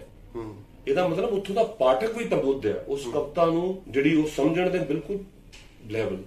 ਸਾਡਾ ਪੰਜਾਬੀ ਪਾਠਕ ਜਾਂ ਉਸ ਤਰ੍ਹਾਂ ਦਾ ਪਾਠਕ ਉਸ ਤਰ੍ਹਾਂ ਦੀ ਕਵਿਤਾ ਜਿਹੜੀ ਹੈ ਉਹਦੇ ਕੋਲ ਜਾਣ ਦਾ ਜੇ ਹੌਲੀ ਹੌਲੀ ਹਾਣਾ ਹੋ ਰਿਹਾ। ਰਵਿੰਦਰ ਜੀ ਇੱਕ ਗੱਲ ਹੋਰ ਆ, ਜਿਹੜੀ ਗੱਲ ਮਤਲਬ ਸਾਹਮਣੇ ਆ ਰਹੀ ਆ, ਜਿੱਦਾਂ ਤੁਸੀਂ ਪਹਿਲਾਂ ਗੱਲ ਕੀਤੀ ਆ, ਕਿਉਂਕਿ ਚਿੰਤਾ ਵਾਲੀ ਗੱਲ ਆ ਕਿ ਪੰਜਾਬੀ ਕਵੀ ਬੜੀ ਕਾਹਲ ਵਿੱਚ ਗੱਲ ਕਰ ਰਿਹਾ ਹੈ ਨਾ, ਤੇ ਬਹੁਤ ਜਿਹੜੇ ਠਰਮੇ ਨਾਲ ਚੱਲ ਰਹੇ ਆ ਉਹ ਕਵੀ ਕਵਿਤਾ ਲਿਖ ਰਹੇ ਆ ਤੇ ਕੁਝ ਕਵੀ ਹੈਗੇ ਆ। ਹੁਣ ਮਤਲਬ ਜਿੱਦਾਂ ਮੈਗਜ਼ੀਨ ਹੋ ਗਿਆ, ਸੋਸ਼ਲ ਮੀਡੀਆ ਹੋ ਗਿਆ, ਫੇਸਬੁੱਕ ਹੋ ਗਈ, ਆਪਣੇ ਆਪਣੇ ਚੈਨਲ ਬਣ ਗਏ। ਤੁਹਾਨੂੰ ਨਹੀਂ ਲੱਗਦਾ ਵੀ ਕਵਿਤਾ ਦਾ ਇਦਾਂ ਵੀ ਬਹੁਤ ਜ਼ਿਆਦਾ ਕਿਤੇ ਨੁਕਸਾਨ ਹੋਇਆ? ਉਹਨੇ ਕਵਿਤਾ ਪਾਈ, ਠਾ ਲਾਈਕ ਮਾਰਦੇ ਆ। ਐਸੇ ਪ੍ਰੋਗਰਾਮ ਮੈਂਬਰਾਂ ਦੇ ਸਰਨਾਮੇ ਦਾ ਮੈਂ ਹਜੇ ਉਹ ਸਾਰੇ ਗਰੁੱਪ ਚ ਪਾ ਰਿਹਾ ਸੀ, ਹਜੇ ਪਾ ਕੇ 1 ਸੈਕਿੰਡ ਚ ਦੂਜਾ ਬਟਨ ਲੱਭਾ, ਪਹਿਲਾਂ ਲਾਈਕ ਲਿਖਿਆ ਕਿਸੇ ਨੇ, ਬਹੁਤ ਬਹੁਤ ਵਧੀਆ ਮੈਂਬਰਾਂ ਦੇ ਸਰਨਾਮੇ ਚ ਆਉਣਾ ਚਾਹੁੰਦਾ, ਬਹੁਤ ਵਧੀਆ। ਹਜੇ ਪੜਿਆ ਵੀ ਨਹੀਂ, ਵੇਖਿਆ ਵੀ ਨਹੀਂ, ਉਹਨੂੰ ਅੱਧਾ ਘੰਟਾ ਲੱਗਣਾ ਲਿਖਣਾ, ਤੇ ਉਹ ਲਿਖਣਾ ਬਹੁਤ ਵਧੀਆ। ਮੇਰਾ ਖਿਆਲ ਇਹਨਾਂ ਗੱਲਾਂ ਨਾਲ ਵੀ ਬੜਾ ਦੇਖੋ, ਇਹ ਜਿਹੜਾ ਸੋਸ਼ਲ ਮੀਡੀਆ ਹੈ ਕੁਝ ਨੁਕਸਾਨ ਵੀ ਕਰਦਾ ਹੈ, ਕੁਝ ਫਾਇਦੇ ਵੀ ਦੇ ਜਾਂਦਾ ਹੈ। ਮੈਨੂੰ 2-3 ਹਸਤਾਖਰ ਇਹਨੇ ਸੋਸ਼ਲ ਮੀਡੀਆ ਨੇ ਐਸੇ ਦਿੱਤੇ ਆ ਕਿ ਵੀ ਮੈਨੂੰ ਇਹ ਲੱਗਦਾ ਕਿ ਜੇ ਮੈਂ ਉਹਦੀ ਕਵਿਤਾ ਨਾ ਪੜਾਂ, ਪਰ ਪੰਜਾਬੀ ਚ ਕੋਈ ਨਹੀਂ ਹੈ, ਹਿੰਦੀ ਦੀ ਹੈ, ਜੇ ਮੈਂ ਉਹਨੂੰ ਨਾ ਪੜਾਂ ਤੇ ਮੈਨੂੰ ਲੱਗਦਾ ਵੀ ਇਹ ਸੋਚਦਾ ਵੀ ਅੱਜ ਉਹਦੀ ਕਵਿਤਾ ਕਿਉਂ ਨਹੀਂ ਆਈ। ਉਹ 1-2 ਹੀ ਗਏ। ਬਾਕੀ ਇਹ ਠੀਕ ਗੱਲ ਧਰੀ ਵੀ ਇਹ ਕਵਿਤਾ ਵੈਸੇ ਵੀ ਪੜਨ ਵਾਲੀ ਚੀਜ਼ ਹੈ, ਰੁਕ ਕੇ ਬੈਠਣ ਵਾਲੀ ਚੀਜ਼ ਹੈ, ਤੇ ਅਸੀਂ ਇੰਜ ਕਰਕੇ ਉਹ ਕਵਿਤਾ ਦੀ ਕਿਸੇ ਵੇਲੇ ਪੜ੍ਹਦੇ ਆ ਤੇ ਫਟਾਫਟ ਲਾਈਕ ਕਰਕੇ ਜਾਣ ਦਾ ਯਤਨ ਕਰਦੇ ਆ। ਇਹ ਮੇਰੇ ਲਈ ਮੈਨੂੰ ਲੱਗਦਾ ਵੀ ਇਹ ਕਵਿਤਾ ਲਈ ਵੀ ਤੇ ਕਵੀ ਲਈ ਵੀ ਤੇ ਪਾਠਕ ਲਈ ਵੀ ਕੋਈ। ਭੁਪਿੰਦਰ, ਇੱਕ ਗੱਲ ਹੋਰ ਆ, ਸ਼ੁਰੂ ਤੋਂ ਲੈ ਕੇ ਜਦੋਂ ਕਵਿਤਾ ਦਾ ਆਪਣਾ ਸਫ਼ਰ ਸ਼ੁਰੂ ਹੋਇਆ, ਲਗਭਗ ਆਪਣਾ ਇਕੱਠਾ ਹੀ ਹੋਇਆ, ਵੀ ਅੰਦਰੋਂ ਬਾਹਰੋਂ ਕਵਿਤਾ ਦੇ ਨਾਲ ਲਬਰੇਜ਼ ਆ, ਕਵਿਤਾ ਵਾਂਗੂ ਹੀ ਤੂੰ ਸੋਚਦਾ ਵਾ। ਜਿਹੜੀ ਕਵਿਤਾ ਵਾ ਉਹ ਲੇਖਕ ਦਾ ਨਿੱਜੀ ਅਨੁਭਵ ਹੀ ਹੈ ਸਿਰਫ, ਜਾਂ ਉਹਦੀ ਕਲਪਨਾ ਵਾ, ਜਾਂ ਕੁਝ ਹੋਰ ਆ? ਮੈਂ ਸਮਝਦਾ ਪਹਿਲੀ ਗੱਲ ਤੇ ਹੈ ਵੀ ਕਵਿਤਾ ਆਪਣੇ ਨਿਕਲਦੀ ਅਨੁਭਵ ਚੋਂ ਹੀ, ਪਹਿਲਾ ਉਹਦਾ ਜਿਹੜਾ ਸ਼ਬਦ ਦਾ ਜਿਹੜਾ ਸਟੈਪ ਹੈ ਉਹ ਉਹਦੇ ਅਨੁਭਵ ਚੋਂ ਨਿਕਲਦਾ, ਜੋ ਉਹਨੇ ਹੰਢਾਇਆ ਹੁੰਦਾ ਹੈ ਉਹ ਹੀ ਪੋਇਟ ਕੋਲ ਆਉਂਦਾ, ਕਿਸੇ ਨਾ ਕਿਸੇ ਸ਼ਬਦ ਚ ਕਨਵਰਟ ਹੋ ਗਈ। ਪਰ ਅਕਸਰ ਮੈਂ ਕਦੇ ਕਦੇ ਸੋਚਦਾ ਹੁੰਦਾ ਵੀ ਜਿਹੜਾ ਅਨੁਭਵ ਵੀ ਹੈ ਨਾ, ਅਸਥਾਈ ਹੈ ਸਥਿਤੀ ਜਿਹੜੀ ਹੈ, ਵੀ ਤੁਸੀਂ ਜਦੋਂ ਤੱਕ ਤੁਸੀਂ ਆਪਣੇ ਹੀ ਅਨੁਭਵ ਤੋਂ ਪਾਰ ਜਾ ਕੇ ਕਿਸੇ ਚੀਜ਼ ਦੀ ਰਚਨਾ ਕਰਦੇ ਹੋ, ਉਹ ਰਚਨਾ ਦੀ ਉੱਚਤਮ ਉਚਾਈ ਕੁਝ ਹੋਰ ਤਰ੍ਹਾਂ ਦੀ ਹੁੰਦੀ। ਹੁਣ ਇਸ ਗੱਲ ਨੂੰ ਮੈਂ ਕਿਵੇਂ, ਇੱਕ ਪੋਇਟ ਕਿਵੇਂ ਇਸ ਗੱਲ ਨੂੰ ਐਕਸਪਲੇਨ ਕਰੇ ਕਿ ਆਪਣੇ ਵੀ ਅਨੁਭਵ ਤੋਂ ਜਾ ਕੇ ਕਿਵੇਂ ਲਿਖਣਾ ਹੈਨਾ? ਉਹ ਉਹੀ ਪਹਿਲੀ ਵਾਲੀ ਮੈਂ ਤੁਹਾਨੂੰ ਦੱਸਦਾ, ਉਹ ਪੋਜੀਸ਼ਨ ਜਿਹੜਾ ਪਹਿਲਾ ਸਵਾਲ ਸੀ, ਜਦੋਂ ਇਨਸਾਨ ਆਪਣੇ ਆਪ ਨੂੰ ਗੈਰ-ਹਾਜ਼ਰ ਸਮਝਦਾ, ਕੁਝ ਐਸੇ ਆਵੇਗ ਹੁੰਦਾ ਨਾ, ਕੁਝ ਐਸੀਆਂ ਸਥਿਤੀਆਂ ਚ ਹੁੰਦਾ, ਮਨੋ ਸਥਿਤੀਆਂ ਚ ਹੁੰਦਾ ਕਿ ਜਿਸ ਵੇਲੇ ਉਹਨੂੰ ਪਤਾ ਹੀ ਨਹੀਂ ਲੱਗਦਾ ਹੁੰਦਾ ਕਿ ਉਹ ਲਿਖਦਾ ਕਿੱਧਰ ਨੂੰ ਜਾ ਰਿਹਾ, ਉਸ ਵੇਲੇ ਉਹ ਆਪਣੇ ਅਨੁਭਵ ਨੂੰ ਪਾਰ ਕਰਦਾ। ਕਿਉਂਕਿ ਜਿਵੇਂ ਅਕਸਰ ਅਸੀਂ ਸਭ ਤੋਂ ਵੱਡੀ ਗਲਤੀ ਕਰਦੇ ਹਾਂ ਕਿ ਅਸੀਂ ਆਪਣੇ ਕਿਸੇ ਵਿਚਾਰ ਤੇ ਆਪਣੇ ਕਿਸੇ ਇੱਕ ਦ੍ਰਿਸ਼ਟੀਕੋਣ ਦੀ ਗਲਤੀ ਨੂੰ ਸੱਚ ਮੰਨ ਲੈਂਦੇ ਹਾਂ, ਕਿਸੇ ਪ੍ਰਤੀ ਆਪਣਾ ਵਿਚਾਰ ਬਣਾਉਣ ਲਈ। ਇਸ ਤਰ੍ਹਾਂ ਹੀ ਕਵਿਤਾ ਚ ਕਰਦੇ, ਪਰ ਕਵਿਤਾ ਜਿਹੜੀ ਆ ਅਨੇਕ ਪਰਿਸਥਿਤੀਆਂ ਚ ਗੁਜ਼ਰਦੀ, ਸੱਚ ਇੱਕ ਸੰਯੁਕਤ ਚੀਜ਼ ਹੈ, ਠੀਕ ਹੈ। ਉਹਦੇ ਚ ਪ੍ਰੇਮ ਜਿਹੜਾ ਉਹ ਨਫ਼ਰਤ ਨਹੀਂ, ਆ ਪ੍ਰੇਮ ਵੀ ਹੈ, ਠੀਕ ਹੈ ਨਾ। ਇਹਦੀ ਜਿਹੜੀ ਡਾਇਮੈਂਸ਼ਨ ਹੈ ਇਹ ਪੋਇਟਰੀ ਤੱਕ ਪਹੁੰਚਣ ਦੀ, ਉਹ ਇੱਕ ਬੜੀ ਕੰਟਰਾਡਿਕਸ਼ਨ ਦੇ ਨਾਲ ਡਿਵੈਲਪ ਹੁੰਦੀ ਹੈ ਨਾ। ਜਿਸ ਤਰ੍ਹਾਂ ਤੁਸੀਂ ਪਿਆਰ ਦੀ ਕਵਿਤਾ ਲਿਖਦੇ ਇੱਕਦਮ ਤੁਹਾਨੂੰ ਕਿਸੇ ਦਾ ਨਫ਼ਰਤ ਦਾ ਛਿਣ ਆ ਜਾਂਦਾ, ਤੁਸੀਂ ਉਹ ਵੀ ਤੁਹਾਡੀ ਕਵਿਤਾ 'ਚ ਉਸੇ ਵੇਲੇ ਸ਼ਾਮਲ ਹੁੰਦਾ ਨਾ। ਅਸੀਂ ਰੋਮਾਂਟਿਕ ਕਵਿਤਾ ਲਿਖਣ ਦਾ ਰਿਵਾਜ ਖਤਮ ਹੋ ਗਿਆ, ਉਹ ਅਮਰਤਾ ਪ੍ਰੀਤਮ ਦੇ ਵੇਲੇ 'ਚ ਖਤਮ ਹੋ ਗਿਆ, ਠੀਕ ਹੈ। ਹੁਣ ਅਸੀਂ ਜਿਹੜੀ ਕਵਿਤਾ ਲਿਖਦੇ ਪਏ ਉਹ ਉਸ ਸੱਚਾਈ ਦੀ ਕਵਿਤਾ ਹੈ ਜਿਹੜੀ ਤੁਹਾਨੂੰ ਤੁਹਾਡੇ ਸੈਲਫ ਡਿਸੈਕਸ਼ਨ 'ਚੋਂ ਨਿਕਲਦੀ, ਠੀਕ ਹੈ ਨਾ। ਤੁਸੀਂ ਖੁਦ ਨਾਲ ਝੂਠ ਨਹੀਂ ਮਾਰ ਸਕਦੇ, ਪੋਇਟ ਝੂਠ ਨਹੀਂ ਮਾਰ ਸਕਦਾ, ਪੋਇਟ ਨੂੰ ਸੱਚ ਬੋਲਣਾ ਪਏਗਾ ਨਾ। ਤੇ ਉਹ ਸੱਚ ਕਿਵੇਂ ਬੋਲਦਾ ਇਹ ਵੀ ਉਹਨੂੰ ਧਿਆਨ ਹੋਣਾ ਚਾਹੀਦਾ ਹੈ, ਸੱਚ ਵੀ ਪਾਰਦਰਸ਼ੀ ਵਾਂਗ ਰੱਖਣਾ ਹੁੰਦਾ। ਹੁਣ ਜਿਹੜਾ ਨਵਾਂ ਪੋਇਟ ਉੱਠ ਰਿਹਾ ਵਾ, ਠੀਕ ਹੈ ਨਾ, ਜੇ ਅਮਰਤਾ ਪ੍ਰੀਤਮ ਦੇ ਦੌਰ ਦੀ ਗੱਲ ਕਰ ਰਿਹਾ, ਤੇ ਉਹ ਵੀ ਰੋਮਾਂਟਿਕ ਕਵਿਤਾ ਨਹੀਂ ਲਿਖ ਰਿਹਾ। ਜੇ ਕਿਤੇ ਲਿਖ ਰਿਹਾ ਤੇ ਉਹ ਕਬੂਲੀ ਨਹੀਂ ਕੀਤੀ ਜਾ ਰਹੀ, ਹੋ ਕੀ ਗਿਆ ਇਹ ਸਾਰਾ ਕੁਝ? ਕਿਉਂ ਨੇ ਪੋਇਟ ਕਿਉਂ ਪ੍ਰਵਾਹ ਕਰੇ ਕਬੂਲੀ ਤੇ ਨਾ ਕਬੂਲੀ ਦੀ? ਰੋਮਾਂਟਿਕ ਕਵਿਤਾ ਇੱਕ ਥੋੜੀ ਜਿਹੀ ਲਿਜ਼ਲਜ਼ੀ ਭਾਵਨਾ ਨਾ, ਮੈਂ ਤੇਰੇ ਬਿਨਾਂ ਨਹੀਂ ਰਹਿ ਸਕਦਾ, ਤੂੰ ਮੇਰੇ ਬਿਨਾਂ ਨਹੀਂ ਰਹਿ ਸਕਦੇ ਨਾ, ਐ ਨਹੀਂ ਹੁੰਦਾ ਨਾ। ਸ਼ੇਡਸ ਹੈ ਨਾ, ਪਿਆਰ ਦੀਆਂ ਸ਼ੇਡਸ ਨੇ, ਠੀਕ ਹੈ ਨਾ। ਉਹਦੇ ਇੱਕ ਰੂਪਤਾ ਹੈ, ਸਮਰੂਪਤਾ ਹੈ ਨਾ, ਉਹਦੇ ਚ ਉਸ ਸ਼ੇਡਸ ਦੇ ਵਿੱਚ ਤੁਸੀਂ ਨਾਰਾਜ਼ ਹੁੰਦੇ ਹੋ, ਉਦਾਸ ਹੁੰਦੇ ਹੋ, ਤੁਸੀਂ ਕਿਸੇ ਨੂੰ ਦੁੱਖ ਵੀ ਦਿੰਦੇ ਹੋ, ਖੁਦ ਵੀ ਦੁਖੀ ਹੁੰਦੇ ਹੋ। ਇਹ ਸਾਰੀਆਂ ਸ਼ੇਡਸ ਜਿਹੜੀਆਂ ਨੇ, ਕਿਸੇ ਨਾਲ ਤੁਹਾਨੂੰ ਇੰਝ ਲੱਗਦਾ ਕਿ ਮੈਂ ਇਸ ਦੇ ਵਿੱਚ ਇਹਨੂੰ ਕਿਸੇ ਹੋਰ ਤਰ੍ਹਾਂ ਨਾਲ ਖੋਹ ਲਵਾਂ, ਕਿਸੇ ਲੱਗਦਾ ਤੁਹਾਨੂੰ ਵੀ ਮੈਂ ਖੁਦ ਨੂੰ ਛੱਡ ਦੇਵਾਂ, ਕਿਸੇ ਤੁਹਾਡੀ ਜਗ੍ਹਾ ਤੇ ਆਉਂਦਾ ਤੁਸੀਂ ਸਮਰਪਣ ਭਾਵਨਾ ਰੱਖਣੀ, ਕਿਸੇ ਤਰ੍ਹਾਂ ਦਾ ਸਮਰਪਣ ਖੋਹ ਲਵਾਂ। ਇਹ ਸਾਰੀਆਂ ਸ਼ੇਡਸ ਇੱਕ ਆਦਮੀ ਦੇ ਅੰਦਰ ਹੁੰਦੀਆਂ। ਉਹ ਸ਼ੇਡਸ ਜਿਹੜੀਆਂ ਉਹਨੂੰ ਪਿਆਰ ਅਸੀਂ ਕਹਿੰਦੇ ਆ, ਰੈਦਰ ਦੈਨ ਰੋਮਾਂਟਿਕ ਇੱਕ ਪੱਖ ਦੀ ਗੱਲ ਕਰਦਾ ਕਿ ਬਸ ਮੈਂ ਤੇਰਾ ਤੇ ਤੂੰ ਮੇਰੀ। ਉਸ ਤੋਂ ਉਹ ਇਸ ਕਰਕੇ ਉਹ ਰਿਸ਼ਤਾ ਵੀ ਖਤਮ ਹੋ ਜਾਂਦਾ ਜਲਦੀ। ਤੇ ਜਦੋਂ ਇਸ ਰਿਸ਼ਤੇ ਦੀ ਸੱਚਾਈ, ਰਿਸ਼ਤੇ ਦੀਆਂ ਸਾਰੀਆਂ ਕਮੀਆਂ ਪੇਸ਼ੀਆਂ ਦੇ ਨਾਲ ਉਹਦੀ ਕਵਿਤਾ ਵੀ ਇਸ ਲਈ, ਇਸ ਕਰਕੇ ਉਸ ਗੱਲ ਨੂੰ ਅੱਜ ਜਿਹੜਾ ਨਵਾਂ ਪੋਇਟ ਹੈ ਇਹ ਸਾਰੀ ਚੀਜ਼ ਨੂੰ ਧਿਆਨ 'ਚ ਰੱਖ ਰਿਹਾ ਕਿ ਕਵਿਤਾ ਝੂਠੀ ਜੀ ਨਾ ਲੱਗੇ ਨਾ, ਮਤਲਬ ਉਹਦੇ ਸੱਚਾਈ ਵੀ ਤੇ ਨਜ਼ਰ ਆਵੇ ਨਾ ਇੱਕ ਕਿਸਮ ਦੀ। ਤੁਹਾਡੇ ਅੰਦਰੂਨੀ ਸੱਚਾਈ, ਰਿਸ਼ਤੇ ਦੀ ਸੱਚਾਈ ਜੋ ਵੀ ਹੈ, ਰਿਸ਼ਤਾ ਕਈ ਤਹਿਆਂ ਚੋਂ ਨਿਕਲ ਕੇ, ਡਿਵੈਲਪ ਚੋਂ ਨਿਕਲ ਕੇ ਫੇਰ ਵੱਡਾ ਬਣਦਾ ਹੈ। ਅੱਛਾ, ਇੱਕ ਗੱਲ ਹੋਰ ਆ, ਘਰ 'ਚ ਦੋ ਕਵੀ ਆ, ਹੈ ਨਾ, ਤੁਹਾਡੇ ਮਿਸਿਸ ਬਿਪਨ ਪ੍ਰੀਤ, ਮਤਲਬ, ਤੇ ਲੇਖਕ ਵਜੋਂ ਕੀ ਅਨੁਭਵ ਆ ਇੱਥੇ? ਬੜੀਆਂ ਮਤਲਬ ਇਹਦੇ ਵਿੱਚੋਂ ਹੀ ਸਵਾਲ ਨਿਕਲਦੇ ਆ। ਮਤਲਬ ਇਹ ਮੈਨੂੰ ਸ਼ਾਇਦ ਮੈਨੂੰ ਲੱਗਦਾ ਕਿ ਪੰਜਾਬੀ ਸਾਹਿਤ ਦੇ ਵਿੱਚ ਮੇਰੇ ਲਈ ਬਹੁਤ ਵੱਡੀ ਗੱਲ ਹੈ ਕਿ ਜਿਹੜਾ ਸਪੇਸ ਮੈਂ ਆਪਣੇ, ਹੋ ਸਕਦਾ ਮੇਰੇ ਬਾਹਰ ਘੱਟ ਜਾਣ ਦਾ, ਮੁਸ਼ਾਇਰਿਆਂ 'ਚ ਘੱਟ ਜਾਣ ਦਾ, ਇੱਧਰ ਉੱਧਰ ਵਿਚਰਨ ਦਾ ਕਾਰਨ ਇਹ ਵੀ ਹੋਵੇ ਕਿ ਜਿਹੜਾ ਸਪੇਸ ਮੈਂ ਆਪਣੇ ਘਰ ਦੇ ਵਿੱਚ ਕ੍ਰੀਏਟ ਕਰ ਲਿਆ, ਜਿਹੜਾ ਵਿਪਨ ਨੇ ਮੈਨੂੰ ਸਪੇਸ ਦਿੱਤਾ ਉਹਦੀ ਡਾਇਲੈਕਟਸ ਦੇ ਨਾਲ, ਆਪਣੀ ਕਵਿਤਾ ਦੇ ਨਾਲ, ਵਿਪਨ ਨੂੰ ਜਿੰਨਾ ਮਤਲਬ ਫਾਲਤੂ ਸ਼ਬਦ ਕਵਿਤਾ ਚੋਂ ਕੱਢਣ ਦਾ ਹੁਨਰ ਹੈ ਸ਼ਾਇਦ ਮੇਰੇ ਕੋਲ ਵੀ ਨਹੀਂ ਹੋਗਾ। ਤਾਂ ਉਹ ਮੇਰੀ ਹਰ ਕਵਿਤਾ ਨੂੰ ਪੜ੍ਹਦੀ ਹੈ, ਦੇਰ ਸਵੇਰ ਉਹਨੂੰ ਠੀਕ ਕਰਦੀ ਕਿਤਾਬ ਫਾਈਨਲ ਕਰਦੀ, ਔਰ ਡਿਸਕਸ਼ਨ ਵਰਡ ਪੋਇਟਰੀ ਦੇ, ਹਿੰਦੀ ਪੋਇਟਰੀ, ਪੰਜਾਬੀ, ਜਿਸ ਤਰ੍ਹਾਂ ਵੀ ਉਹ ਮੇਰੇ ਨਾਲ, ਉਹ ਜਿਹੜੀਆਂ ਅਸੀਂ ਡਿਸਕਸ਼ਨ ਕਰਦੇ, ਜੇ ਕਿਤੇ ਰਿਕਾਰਡ ਹੋ ਕੇ ਬਾਹਰ ਆ ਜਾਣ ਤੇ ਸ਼ਾਇਦ ਮੈਨੂੰ ਲੱਗੇ ਉਹ ਉਸ ਅਸਲ ਸੱਚ ਸਾਰਾ ਉਹੀ। ਮੇਰਾ ਅਸਲ 'ਚ ਸਵਾਲ ਇਹਦੇ ਨਾਲ ਹੀ ਜੁੜਦਾ ਕਿ ਮੈਂ ਸਮਝਦਾ ਹੁੰਦਾ ਵੀ ਮਤਲਬ ਘਰ ਬਹੁਤ ਖੜਾਕ ਕਰਦਾ ਕਿਤੇ, ਹਨਾ, ਕਰਦਾ ਆ। ਅਸੀਂ ਘਰ ਬੇਘਰ ਹੋਣ ਲਈ ਰਹਿੰਦੇ ਹਾਂ। ਹਾਂ, ਚਲੋ ਇਹ ਮੇਰੀ ਗੱਲ ਦਾ ਤੇ ਫਿਰ ਜਵਾਬ ਹੀ ਦੇ ਦਿੱਤਾ ਤੂੰ, ਤੇ ਪਰ ਫਿਰ ਵੀ ਜਿਹੜੀ ਮੈਂ ਗੱਲ ਕਰਨੀ ਚਾਹਣਾ ਕਿ ਮਤਲਬ ਇਸ ਵੇਲੇ ਵਿਪਨ ਕਵਿਤਾ ਲਿਖਣੀ ਚਾਹ ਰਹੀ ਆ, ਮਤਲਬ ਉਹ ਬਿਲਕੁਲ ਉਹ ਇਕੱਲਾ ਰਹਿਣਾ ਚਾਹੁੰਦੀ ਹੈ, ਹਨਾ, ਤੇ ਉੱਥੇ ਹਾਜ਼ਰ ਨਹੀਂ ਕੋਈ ਵੀ ਚਾਹੀਦਾ, ਉੱਥੇ ਭੁਪਿੰਦਰ ਆ, ਹਨਾ, ਭੁਪਿੰਦਰ ਵੀ ਉਸੇ ਵੇਲੇ, ਉਸੇ ਪਲ, ਉਸੇ ਛਣ, ਉਸੇ ਹੀ ਮੂਡ 'ਚ।